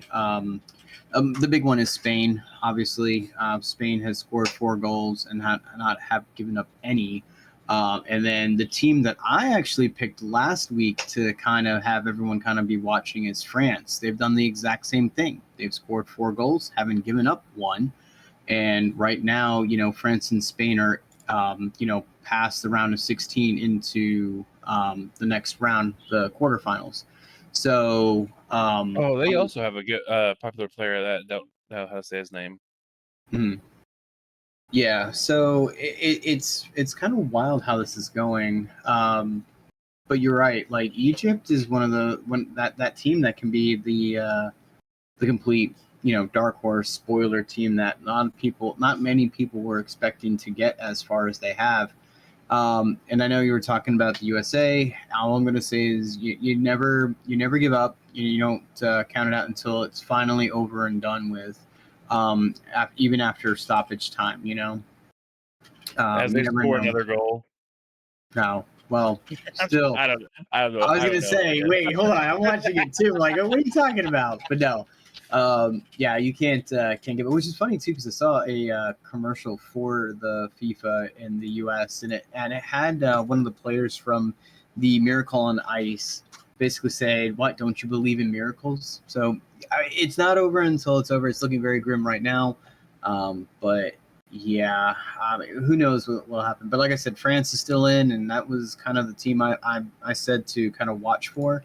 So I'm just gonna kind of watch France too a little bit. I don't really have a horse in the race except for USA, and we'll see if they can pull it out tonight. But if not, Spain, France is a couple of teams to kind of keep looking at too. They could actually meet up in the finals. I don't care what happens to this World Cup. I just it's just really fun to watch a international tournament like this. But I will say that the amount of camaraderie that has been amongst all the fans from different nations that have come to the United States for this World Cup. It's all over social media. You'll see the videos of all these fans from different countries celebrating together, having a good time together. They're just there. It just seems like in the and I'm not trying to be all gushy and weird, but in the kind of world we live in today, just seeing that is a refreshing to see people from different countries coming together and having a good time, united over just a sport of football, soccer, whatever you want to call it. And I think it's very wholesome what's been going on during this World Cup amongst the fans. Yeah, with the technology and everything that we have, it still doesn't beat just actually being at a location, and actually taking in their culture, whether it's the past or what their present. It's just a different feeling. And you're right. It's been great looking at some of the videos and everyone just being like, oh my gosh, this cheeseburger is huge, or how do I eat ribs and stuff like that. It's been really, really cool to just kind of see everyone's eyes just kind of open up to what USA brings, to the world. I think right now my favorite videos is the Japanese fan that has there's videos of him trying barbecue for the first time and trying alcohol buzzball for the first time, and it's hilarious and wholesome, and it's just refreshing. Yeah, and I saw a bunch of England fans are now all of a sudden Atlanta Braves fans, and they were like, "Oh, I guess we're gonna have to root for England if USA kind of drops." So it's just funny how they're just like these different countries are just kind of picking up on what we just have almost like not every day, but like every year we have like baseball and sporting events and everything like that. So it's been really fun to watch. One more thing, and I know Taz trying to say something, but one more thing. I have a favorite, what would you call it? Like little tradition, post-match tradition. It's Norway. I love the row celebration they do post-game. The whole crowd just Mhm. watching videos of it gives me goosebumps. I think that's the coolest thing ever. Go Norway. Well, I'm glad you brought up Norway because I was here waiting to talk about Norway. And that is the video that has gone viral of the woman who was with her significant other in the stands, and she looks over and there is a Norwegian guy with no shirt on, with six-pack abs standing right next to them, and she's like staring at him in the crowd, and her husband or whoever this guy is to her is like just blaring at her, and she turns to look away and looks right back at him, and is like pretending like she wasn't looking, and that clip went viral. So that was Norwegian. That was Norway. That was a Norway guy. So people are also getting introduced to the opposite sex here in the World Cup. Yeah, but I mean, to be fair, that's happened for a lot of World Cups too. So it's just usually the other way around. Mm-hmm. Mm-hmm. All right. Well, we'll keep our eyes peeled on the World Cup. We'll be back next Sunday to talk about what happens next. We've got these next rounds are going to be like July 9th and 10th. So by the time we come back around for the next episode, we'll know some of the semifinals by that point, because those are taking place July 14th. But as it stands right now, USA not looking good. Not looking good. All right, moving on to NASCAR. We had a race on Sunday. We've got a new number one lead for the Cup. We knew this was going to kind of happen with Denny Hamlin, and then Tyler Reddick. Wow, what a complete change from earlier on in the Cup Series when nothing could slow him down or stop him. But Denny Hamlin has been just the constant driving force throughout this entire Cup season. Look at that, those laps led. Holy cow, it's finally starting to catch up with him. And that has put him on the number one on the position leaderboards for the Cup Series. And, Reddick is still number two. That's not anything to put a thumbs down to or anything. So he's still up there. He's basically going to be in the 16 no matter what, I feel like, at this rate, unless something really terrible happens. But Hamlin has overtaken him in the number one spot. Reddick in 2, Blaney 3, Gibbs 4, Chase Elliott 5, Kyle Larson 6, Boucher is 7, Chase Briscoe 8, Carson Hocevar is 9, and Christopher Bell rounds out your top 10. And so that's where we're at right now for the NASCAR Cup Series. For the actual results of the race on Sunday, I'll send it over to Raji. Yeah, actually, Denny Hamlin actually took over first last week, and he had a 1-point lead last week, and he just increased it further. And he said if something terrible happens, well, if something terrible did happen to him Sunday, to Tyler Reddick, and that is finishing 30 laps down and only getting 2 total points. Look, guys, there's 7 more races left before the chase starts. If Tyler Reddick continues this trend of poor performances and only getting 2 points, while he's getting 2 points, everyone below him is getting more than that and just increasing, like shortening the gap between Tyler Reddick and them. So Reddick needs to figure it out because he might feel safe, but with a performance like this past Sunday, if that keeps up, he will find himself outside of 16 looking in with 5 wins on his belt, looking pretty sad. With performances like he had this past Sunday, finishing 30 laps down, he was basically almost dead last. Austin Hill and Connor Zilic were completely out of the race. They got wrecked. Connor Zilic actually wrecked on the opening lap and was taken out. Austin Hill only completed 47 laps. Tyler Reddick only completed 237 out of 267, so he was 30 laps down. Joe Gibbs Racing finishes 1, 2, and 3. Chase Briscoe takes the win, earning himself 70 points. Christopher Bell at second place, earning 40. And Denny Hamlin, who had the pole position, he qualified first, finishes third and earns 45 points, increasing that lead over Tyler Reddick. William Byron, Alex Bowman, both Hendrick guys finishing at 3 or 4 or 5, and Bubba Wallace finishing at 6th. Ryan Blaney 7th, Ty Gibbs 8th. Corey Heim, a sleeper, along with Riley Herbst, 2 drivers who are sleeper drivers. I'll be keeping an eye on them. I know they can't earn points. Corey Heim can't earn points, but Riley Herbst is a full-time driver. He can earn points. He got 31 points. Just a few names to keep an eye on because Corey Heim is driving for a job right now with these appearances, and I think he might be earning himself one after the performances he's put up in these past few weeks. So, as for the standings, I know you covered it already, but I like talking about the biggest jumps. The 2 biggest jumps that stand out to me right now is Chase Briscoe after his win, gaining 3 spots. He is now 8th from 11th, and there was another big one I just skipped over. Oh, Joey Logano. He is 18th. He was 20th. He is 18th, so he has now moved back closer to that 16th spot. He's 2 spots away from that bubble. He's got 7 races to get there, and yeah, that's where we're at. Grem, your thoughts? I do remember actually last week Denny Hamlin was in the lead by 1 point, so I actually do remember that when you brought it up.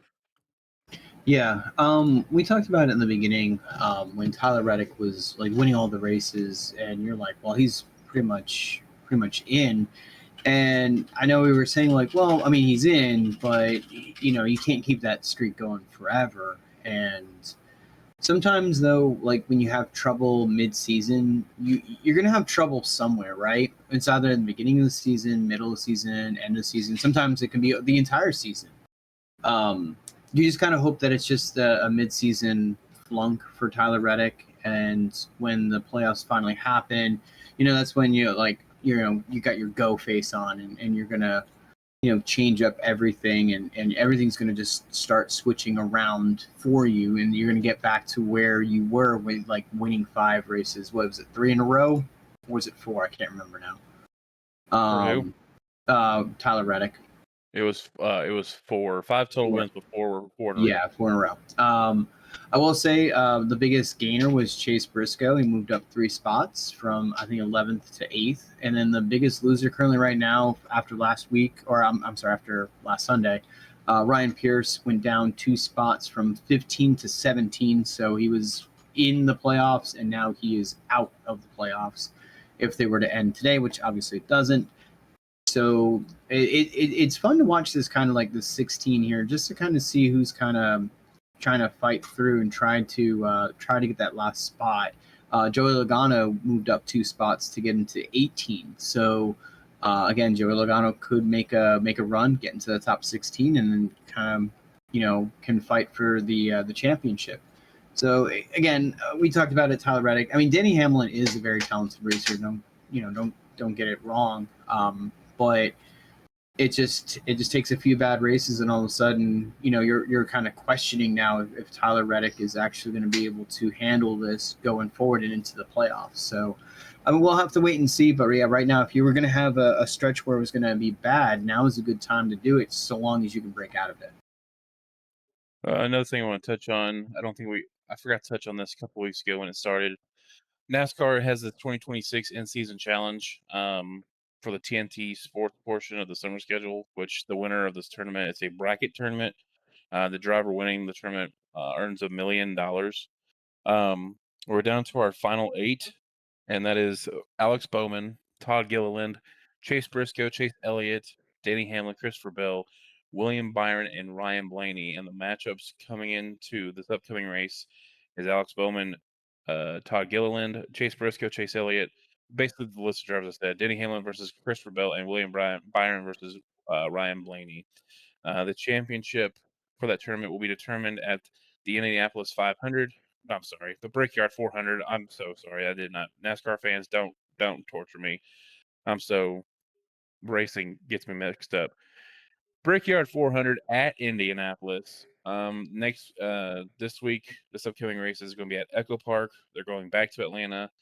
And then next week for the next round is North Wilkesboro, which is the first time I believe a Cup Series race has been held at North Wilkesboro in a long time, and I'm looking forward to that race. Very, very long time. You were right on that.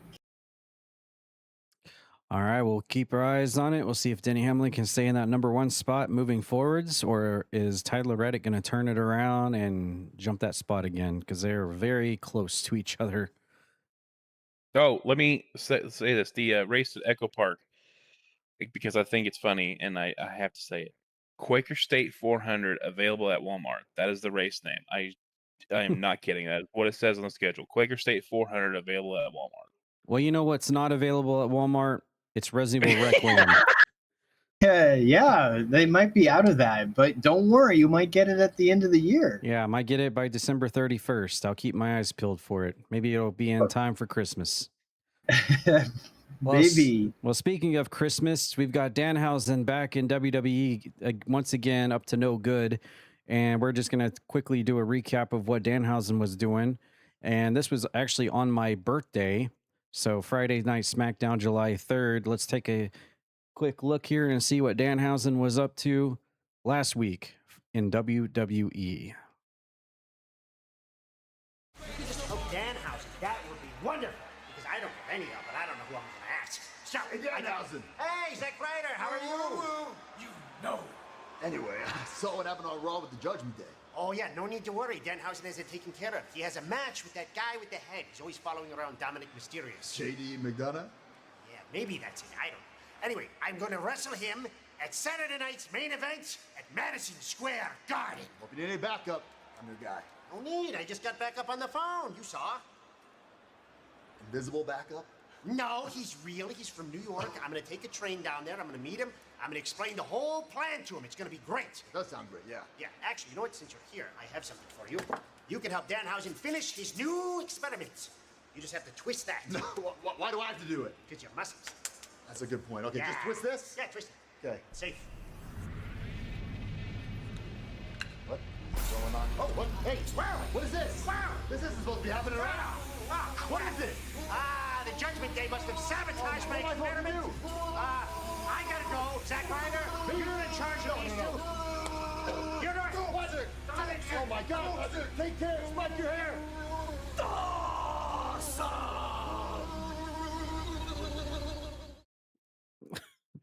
Well, there you go.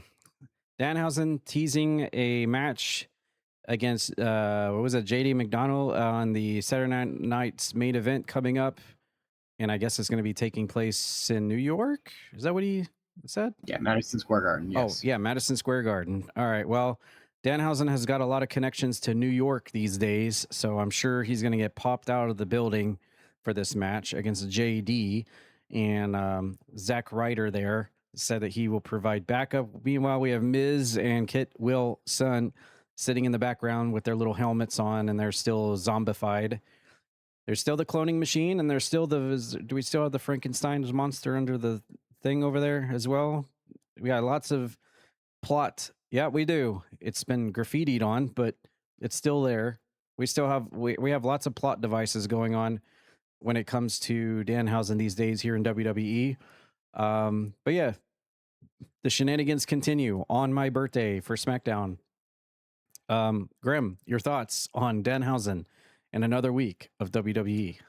I mean, it's still pretty funny. I know it's kind of getting a little bit, like, okay, it's the same thing. I feel like too, which is funny, you kind of maybe seeing it too, is that, Kit Wilson and The Miz might not be themselves when this is all said and done. They, like, Kit Wilson might end up acting like The Miz, or, The Miz started acting like Zack Ryder, and it just becomes a weird dynamic, and it gives a different storyline. It gives a different, spin on wrestling. Danhausen wrestling at MSG was bound to happen. I mean, it needs to happen. Let's put it that way. He is going to be a huge fan favorite. Pinning him against JD is great because, again, JD can go in the ring, and it's going to be a really good match, and you can get a lot of heat too on them for what they potentially can do against Danhausen. I know everyone's kind of speculating on who's going to show up in New York and help Danhausen and everything, and I don't want to go into that as much because, again, they're all just spoilers, and you never know what will happen.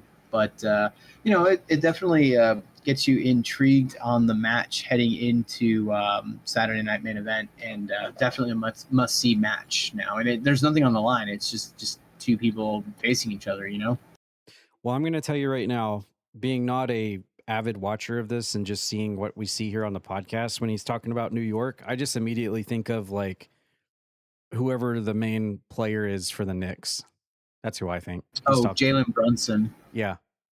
That's who he's going to have. I mean, it could be, and it could be multiple players too that are part of the Knicks that are that will be WWE fans, or kind of just tagging along kind of deal. It could be them. It could be a wrestler from like AEW that isn't there anymore. It can be someone from TNA. So you never know.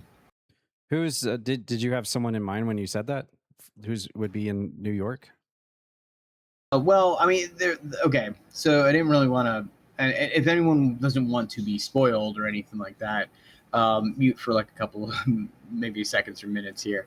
But the big talk is Enzo and Cass coming back, and again, they have a New York fairy vibe to them, especially Enzo. So, in the whole grand scheme of things, that could be the backup that Danhausen is referring to.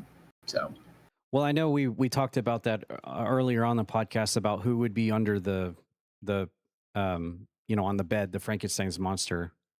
The possibility could have been like Big Cass or yes. The other guy, the Lone Wolf guy. Lone Wolf.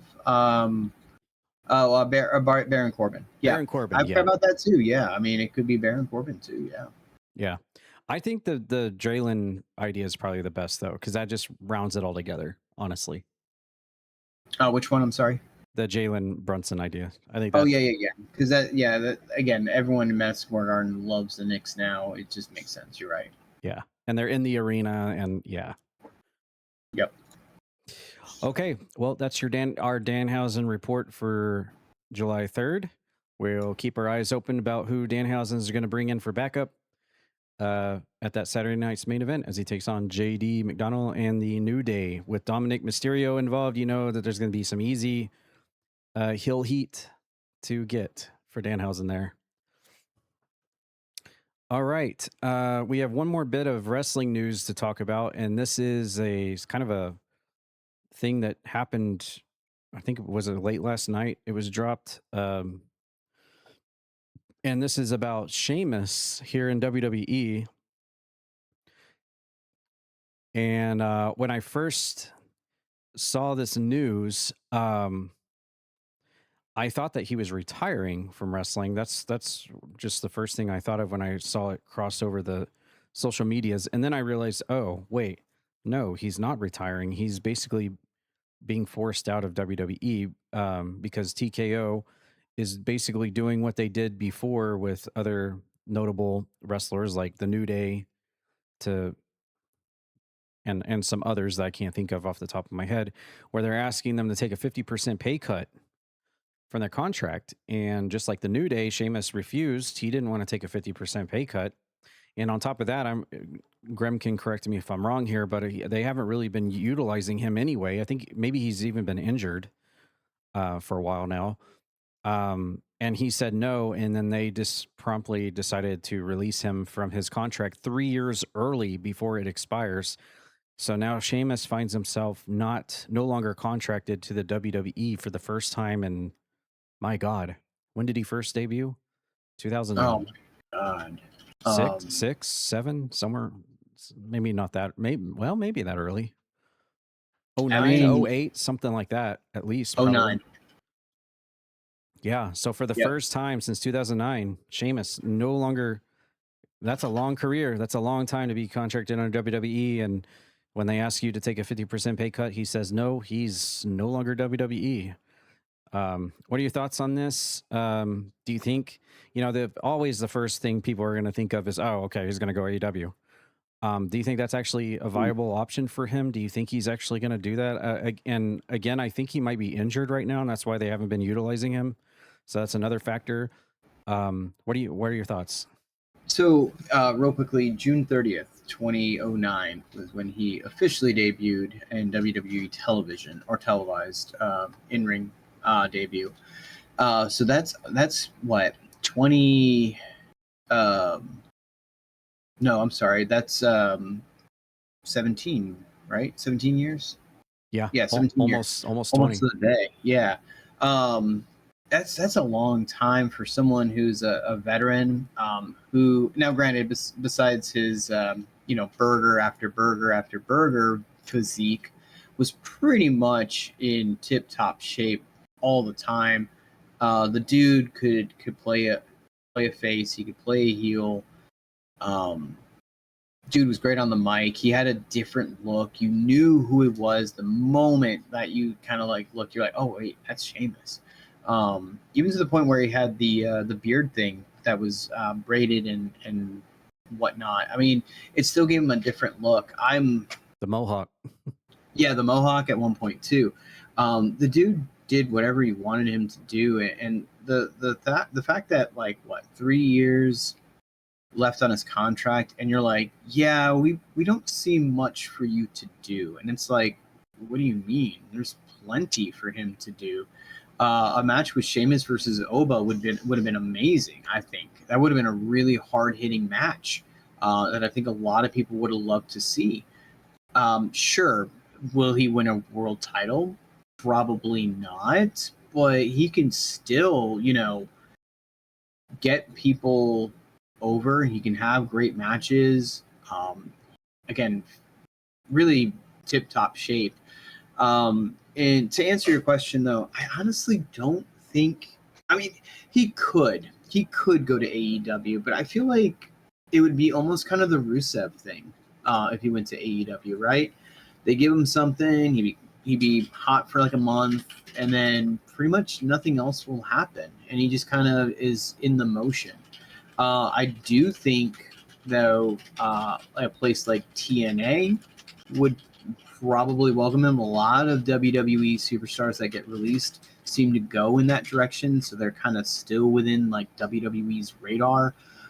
It would be interesting to see whether or not he keeps the name Sheamus, or if he has to change it, like some do, like Xia Li was one.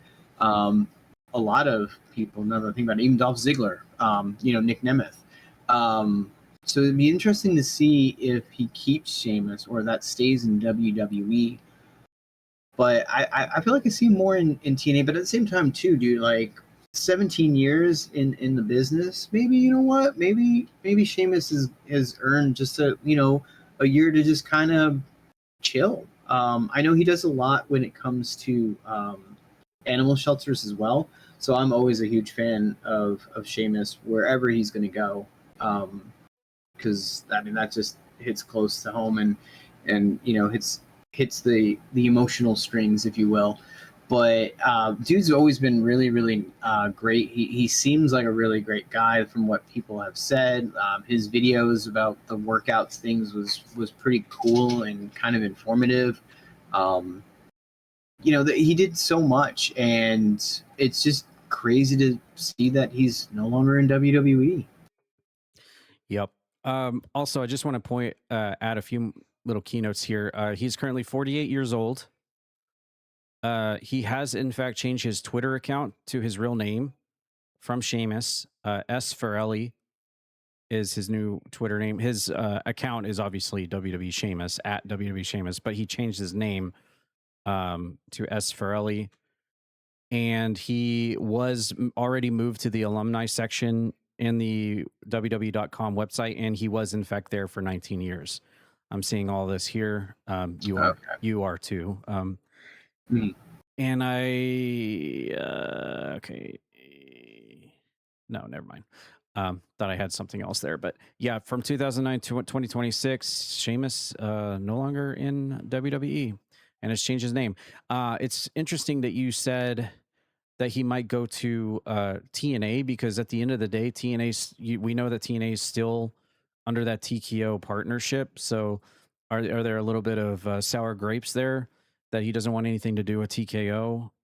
Or does money talk? Yeah. And you know what? I'll take we're not quite as on the road with TNA as we are with WWE. So, you know, I'll take the lower travel at 48 years old, and with the lower paycheck, but I'm not wrestling and I'm not traveling as much. I'm at home a lot more. Does that factor into it, going to TNA despite still, you know, being partially with TKO at the end of the day, aligned with them? Or does he go the AEW route, where he knows that Tony Khan will take good care of him, but in a storyline sense, the longevity there is not always the best for people coming in to AEW. Yeah, it'd be interesting to see what he picks. Yeah. All right. Well, we just wanted to bring that up on the podcast. Big news there from the wrestling world that Sheamus is the next one. And we're still waiting on that 90-day no compete clause, I believe, for New Day, to see where they end up. I think we're still within that 90 days there on that. I think so too. Yeah. So it'll be interesting to see where they pop up. I know there's been a lot of rumors going around that Tony Khan is a big fan of the New Day. And we know that. Yeah, I can see them in AEW for sure. Xavier Woods and who is it? Kenny Omega are huge video game fans and everything like that, and they've wanted it so bad. So yeah, I mean, I can see them doing that, or just Xavier Woods himself just going over there, you know? Yeah. Meanwhile, Big E Langston is still under WWE contract, right? He's just as like a talking head. Yeah, he kind of does the before and after shows for PLEs. Okay. And that's kind of where he's at, though. He's been, according to a recent interview, he's been approached to do commentary, but he doesn't think he's ready for it right now. But I can see him, like, when he wants to, he'll be perfect on there. All right. Well, that will wrap up our sports block. We're going to move into our last portion of our podcast. This is the Croakitoad Community News.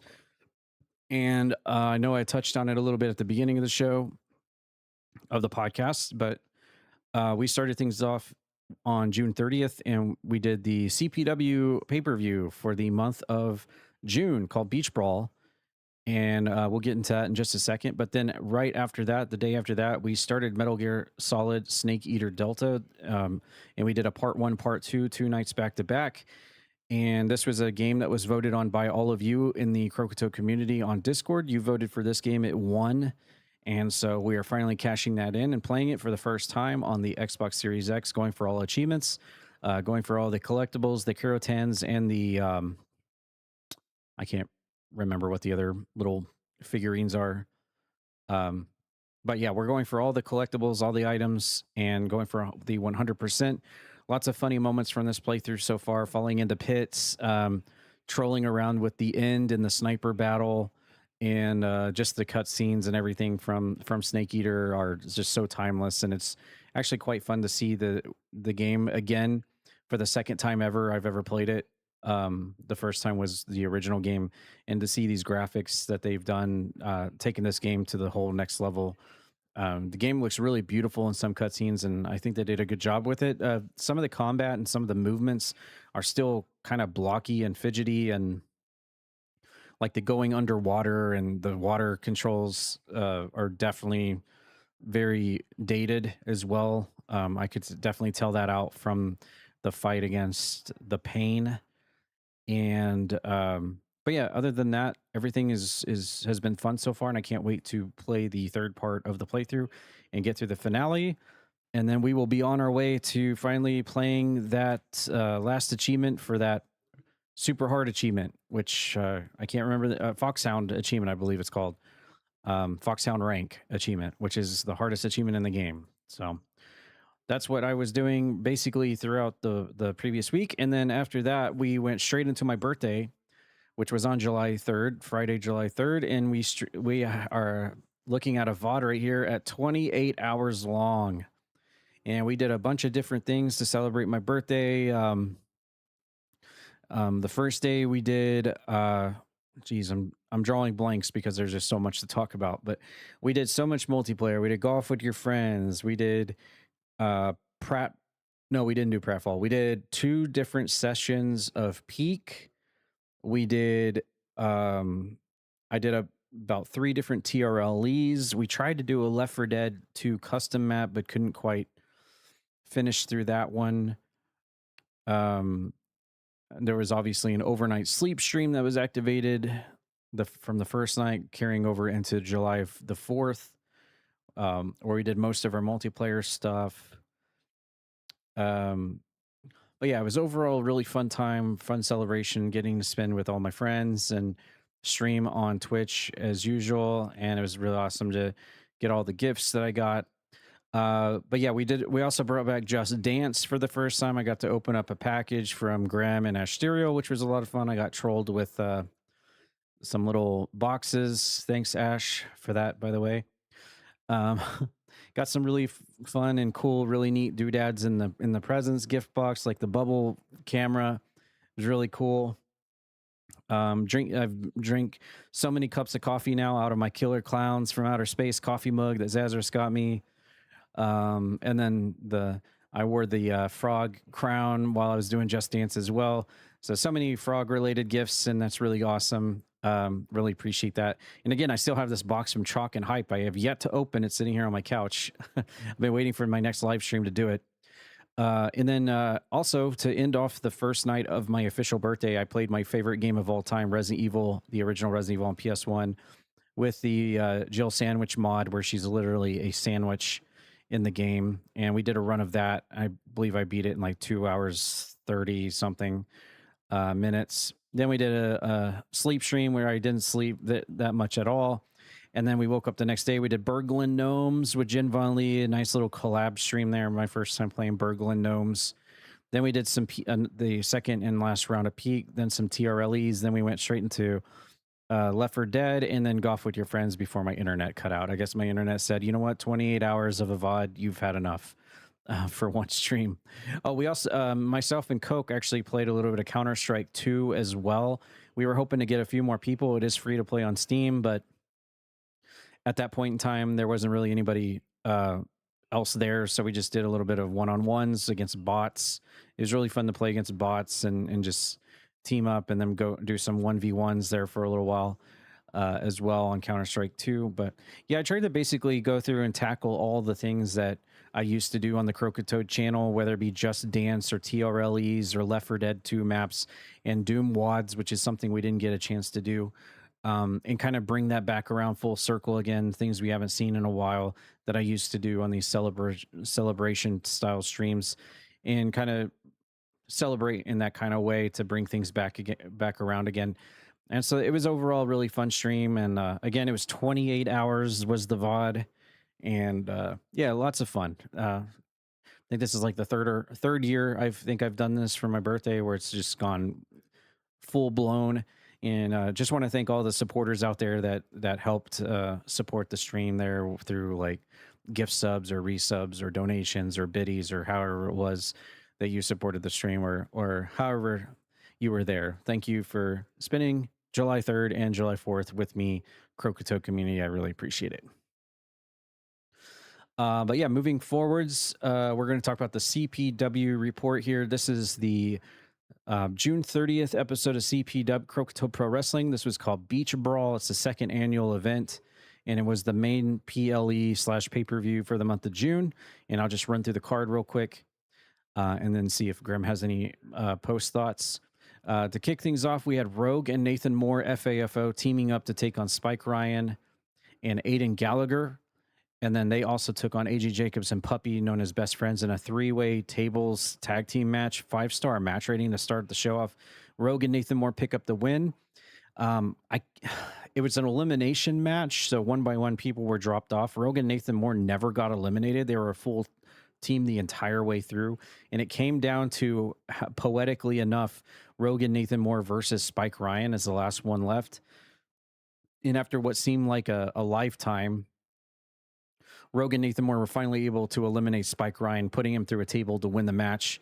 And that was just so many storylines going into that, whether it be Rogue and Nathan Moore feuding with Spike Ryan all this time, or AJ Jacobs and Puppy and their involvement with Spike Ryan now. And then Aiden Gallagher also seemed to have taken a soft spot to Spike Ryan the week prior to this, and now they were a tag team, but didn't last very long, as we'll find out later in the card. Our next match was basically kind of just a fill-in match, just to let these two people have some time on the card. It was a 2-star match. Vampy defeated North Greenfield in a singles match, so they got a little bit of time to shine here at Beach Brawl in the second match. Our third match of the night was for the Hardcore Championship. It was the first title match on the card.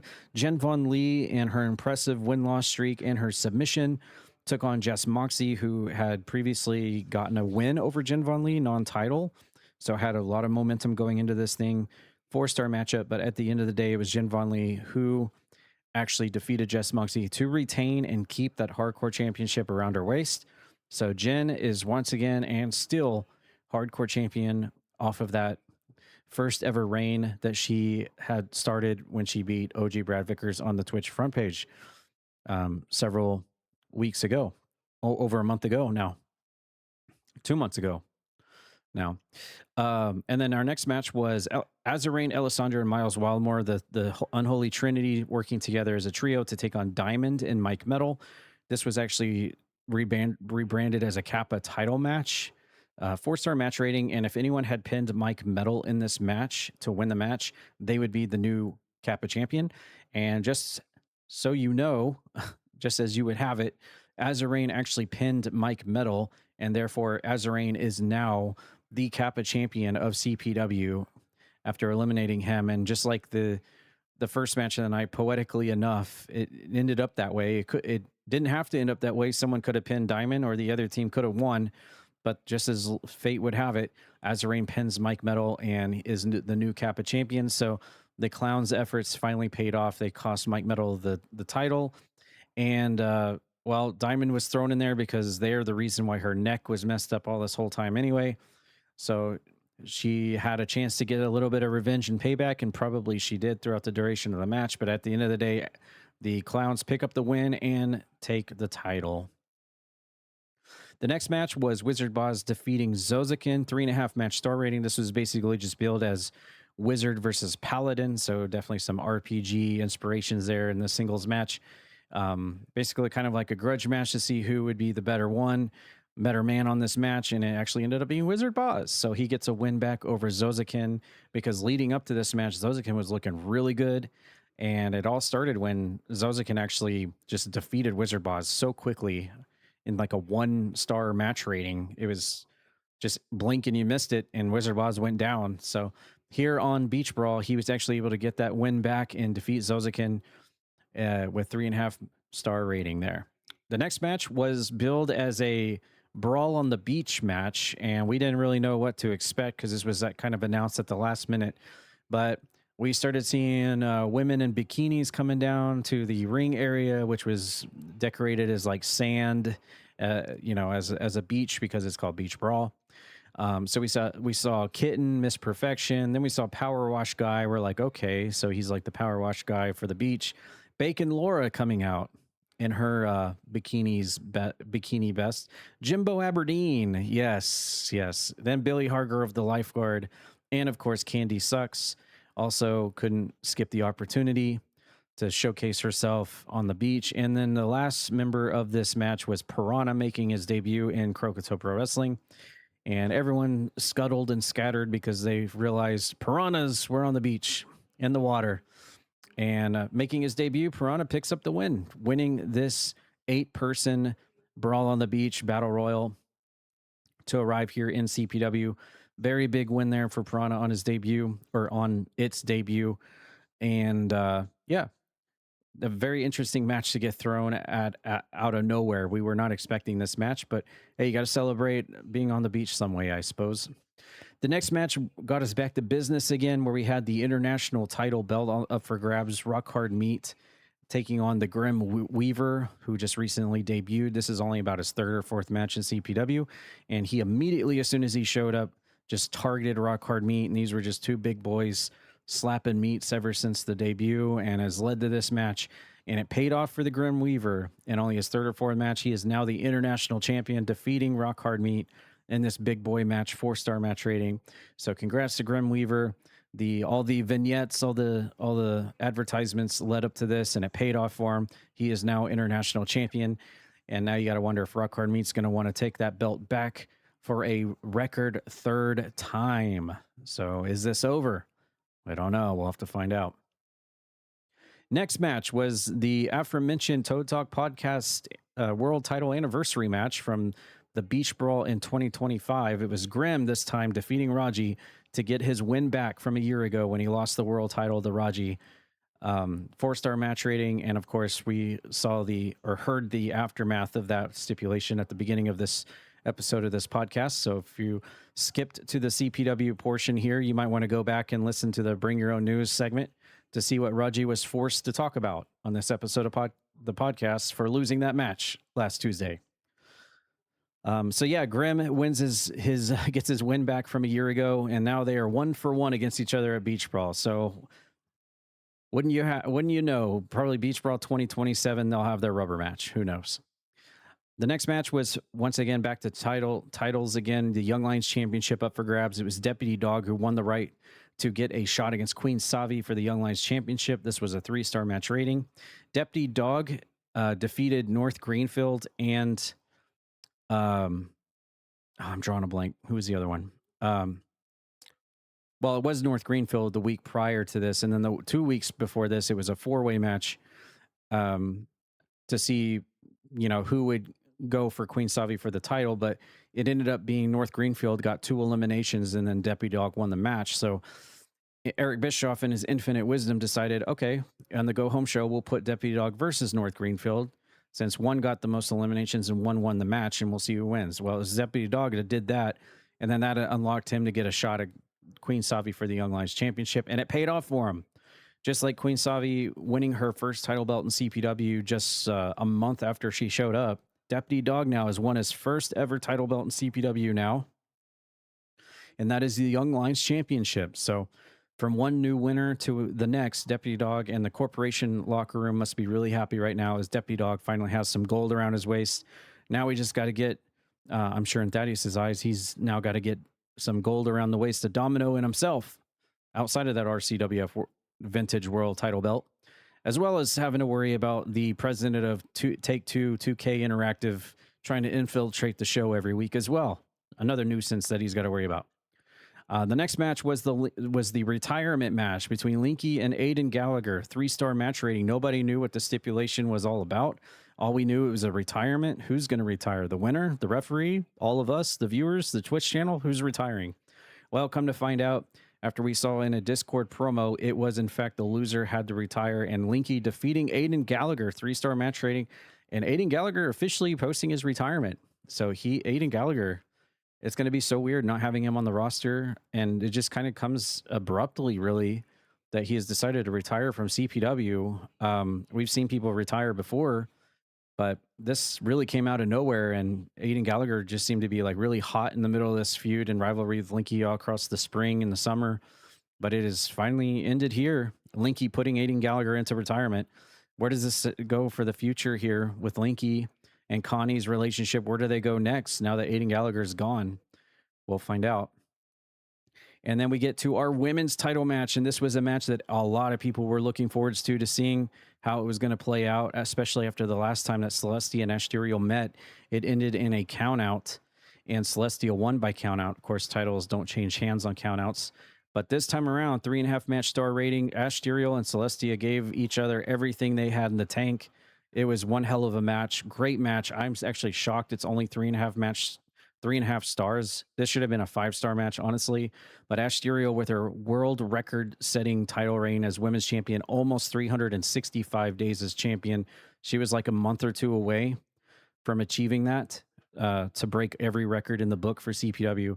But she gets derailed by Celestia, who is the new women's champion of CPW for the second time, bringing it back full circle again. The person who was the very first champion, now on her second reign. And now there's only been 3 women's champions in CPW in 2 years, and each one of them have held the belt twice. That's Celestia, Spinny, and Asterial. So they've traded the belt back twice among the 3 of them, and it has come back full circle. Now Celestia, once again, women's champion. The semi-main event was a match that we heard about from Mr. Coke here on the podcast last week, where I asked him specifically, do you think you'll team with Roxas, or do you think you will want to fight Roxas one-on-one? And he specifically told us here on the show that he would fight Roxas instead of team with him. And that's what he got. Unfortunately, we didn't realize that Candy Sucks was going to get in the middle of this. So it ended up being kind of like a 3-way match where Candy Sucks was just trying to troll the match and just cause havoc and bring weapons in the match and everything. But it ended up being Roxas defeating Mr. Coke and Candy Sucks, 3-star match rating in the semi-main event. And I'll have you know that it was actually Roxas who pinned Candy Sucks. He didn't actually pin Mr. Coke. So in a way, Roxas didn't really win, but he did win because Candy Sucks interjected herself into the match just to troll and mess around and bring ladders and tables and stuff into the match in between Roxas and Coke. I wouldn't expect anything less between those two. And then, of course, our main event of the evening for Beach Brawl 2026 was the main event tag match. It was the world champion Psycho T teaming up with the former champion Spinny as they took on Cassidy Ryan and his new BFF Pat McAfee in the main event. This was a 5-star tag team match rating. There were lots of footballs involved. There were lots of footballs being thrown at each other's faces, punted into each other. Just lots of shenanigans in this thing, and you wouldn't expect anything less from Pat McAfee. But at the end of the day, it was Psycho T and Spinny getting the win over Cassie Ryan and Pat McAfee to put down the 2 brash, loudmouth teammates at the end of the show.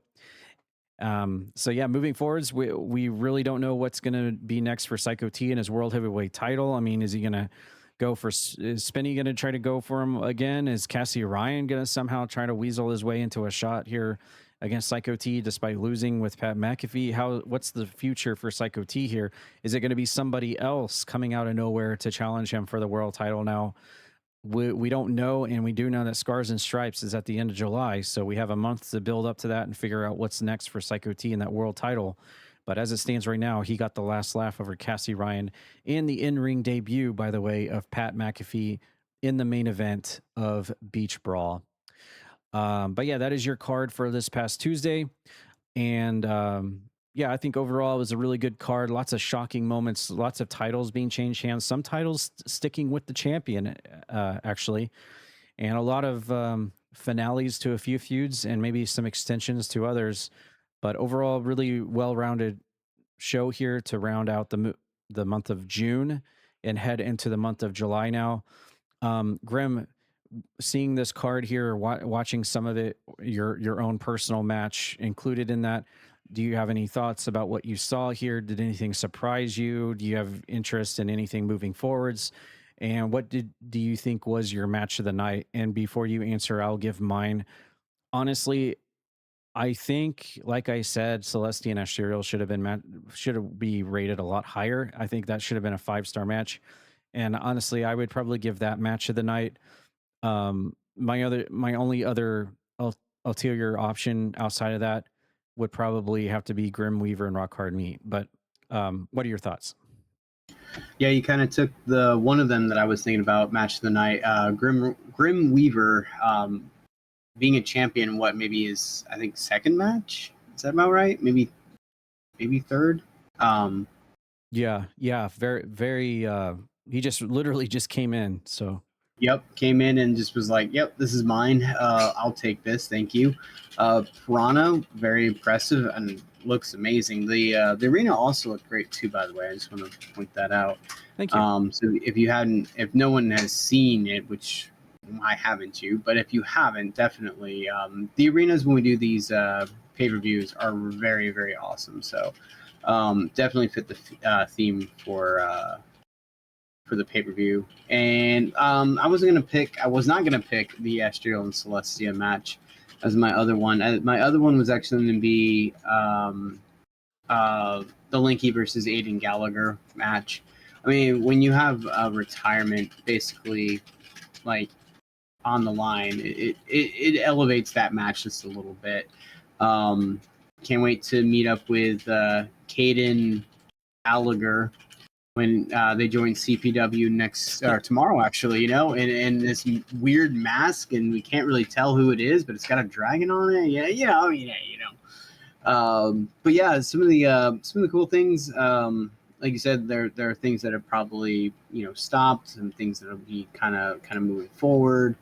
Deputy Dog winning the Young Lions title is pretty big too. That gives the corporation a title, which is what they've been missing for a while now. I know it's the whole THQ boss and everything that they're kind of like with Eric Bischoff trying to figure this all out. 2K. With 2K, excuse me, thank you. Sorry, wow, I'm still back on like Sheamus, and like I remember playing with like the old WWE 12 and everything. Anyways, so there's a lot of stuff that's kind of continuing, but a lot of things that are kind of moving in another direction.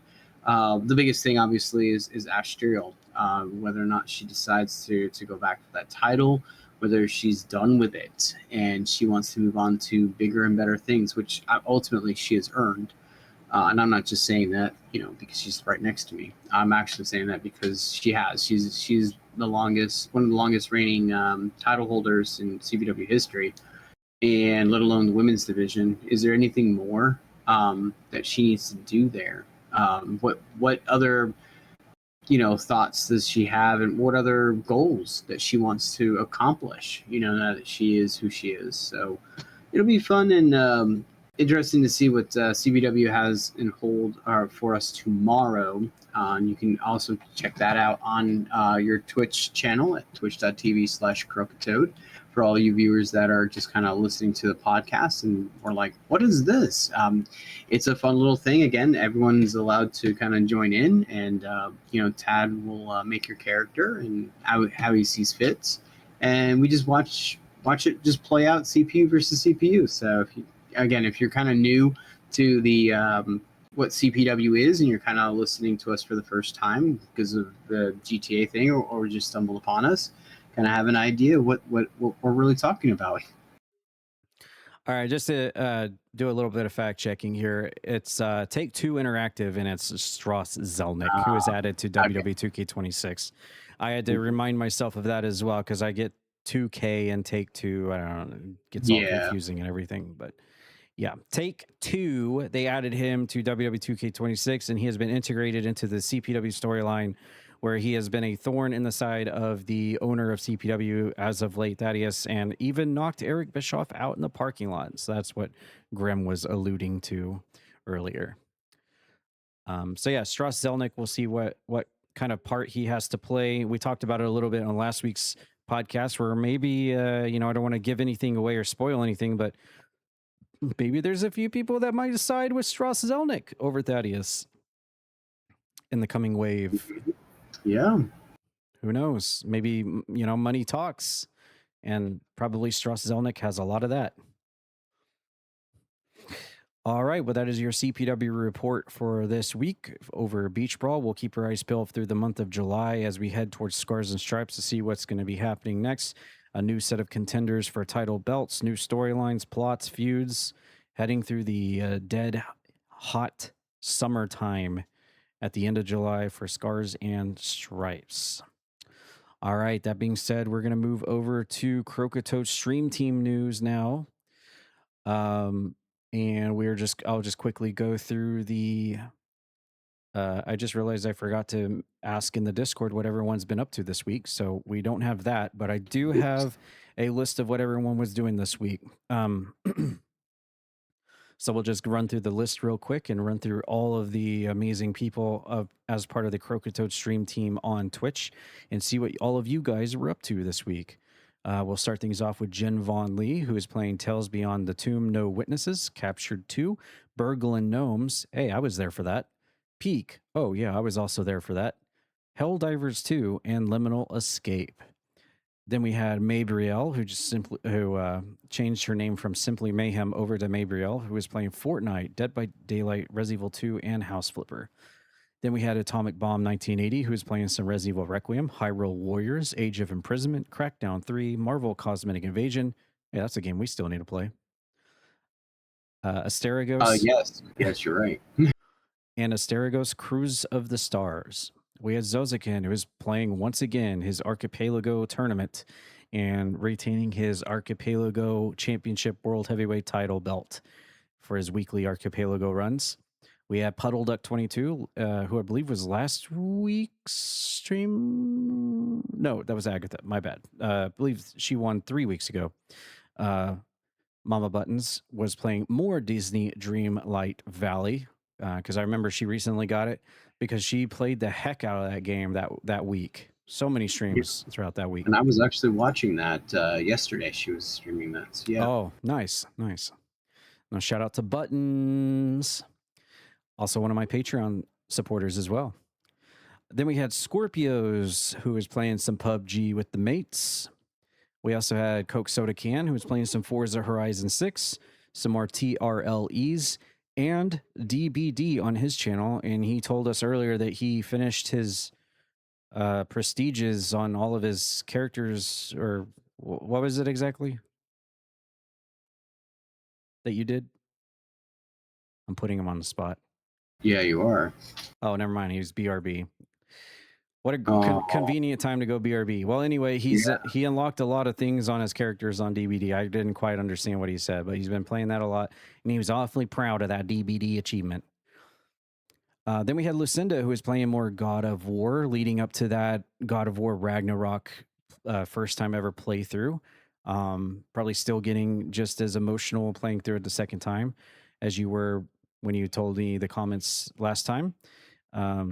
Probably getting very close to finishing the game, right? Or I know you said it was going to take a long time to get through it before you get to Ragnarok, so maybe there's still a lot left. Then we had Dark Sage Ron playing some Pragmata. Nice. That was I believe that was the first game we ever gave away here on the podcast when we first started. Feats Beats Games was doing some more TRLEs. We had Puerto Rican Chipmunk playing World of Warcraft, Res Evil 4, and Disney Dreamlight Valley. We also had Urkamus, who is playing Bomb Banana. That sounds like a fun game. Games and Demos, Sammy Surricate, Minesweeper Together, Ground Zero, and Resident Evil 2. Urkamus, always full of variety and lots of games there.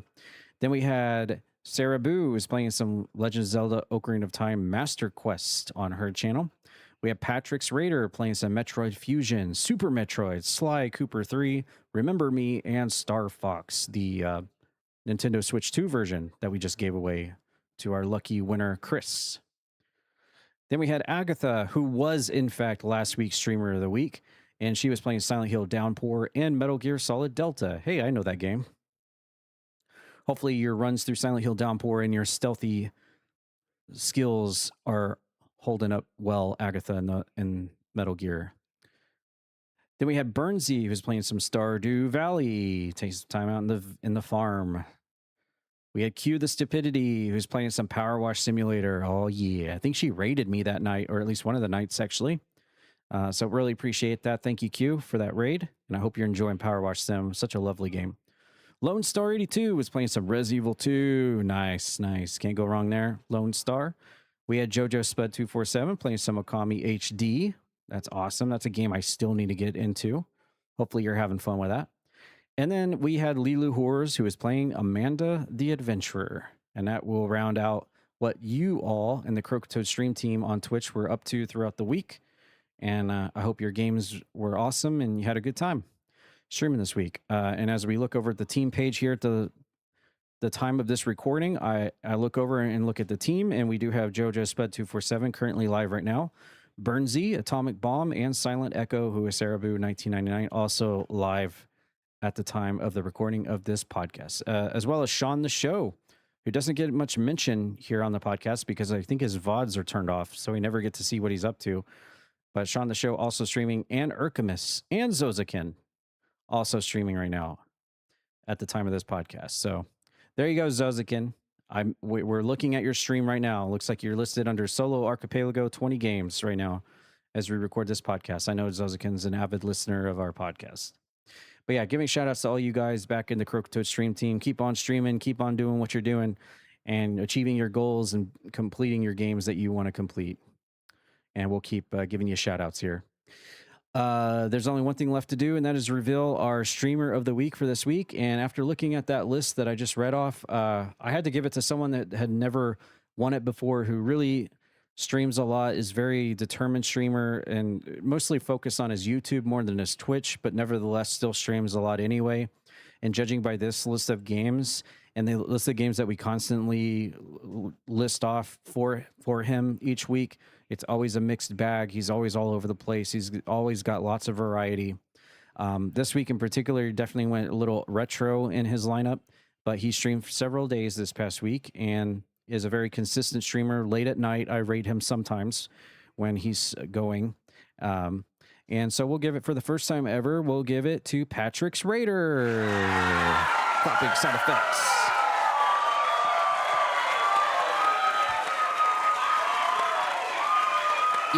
Yes.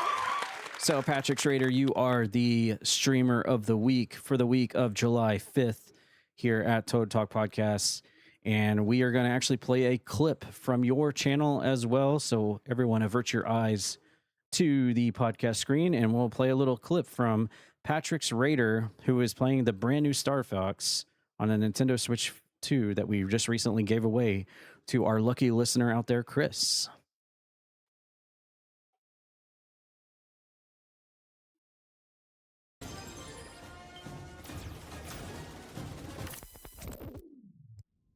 Holy shit, that scared the crap out of me. Yep, short but sweet, but yes, every gamer, PC gamer, has heard that little staticky sound before, and I'm sure it gives you goosebumps and shivers to hear that sound. I know it does for me back when I was getting so many blue screens on my computer and issues. That is the sound I would constantly hear every time it froze up or locked up or blue screened. Only it would just sit there and just make that sound until I forcefully turn the computer off and shut it down. There's just be zzz. Ugh, it just makes me shudder thinking about it. I don't want to hear that sound. But yes, Patrick Schrader, congratulations on Streamer of the Week. Keep on doing your amazing streams, my friend, and it's been a pleasure to get to know you through mutual Burnsy, and I hope you're enjoying Star Fox and all the other retro games that you've been working on, and I wish you all the success in YouTube and Twitch. Patrick's Raider, first-time Streamer of the Week here at the Croakitoad community. But that is going to be it for this episode of Toad Talk Podcast. Remember, guys, insert your special hashtag. The special keyword for this week's podcast will expire in 7 days. Next Sunday, you can no longer do it. So make sure you comment in immediately while you're listening here. It's hashtag, was it wasted or busted? It's busted. Wasted okay. Was the last. Okay. Hashtag, I'm glad you confirmed that. Hashtag busted. Hashtag busted. Or you can just put busted in caps. That is your special keyword for this week to enter the GTA 6 giveaway. So make sure you enter and get another entry into GTA 6, the $100 Ultimate Edition, and now a secondary giveaway for GTA 6, the Standard Edition. We are giving away 2 copies of GTA 6. That is huge. So get those keywords in on YouTube, Spotify, and Apple Podcasts. It doesn't matter if you do them on all 3, 2 of them, 1 of them. It's just more chances for you to win if you do it on all 3 platforms. So I would implore you to do it in all 3 platforms.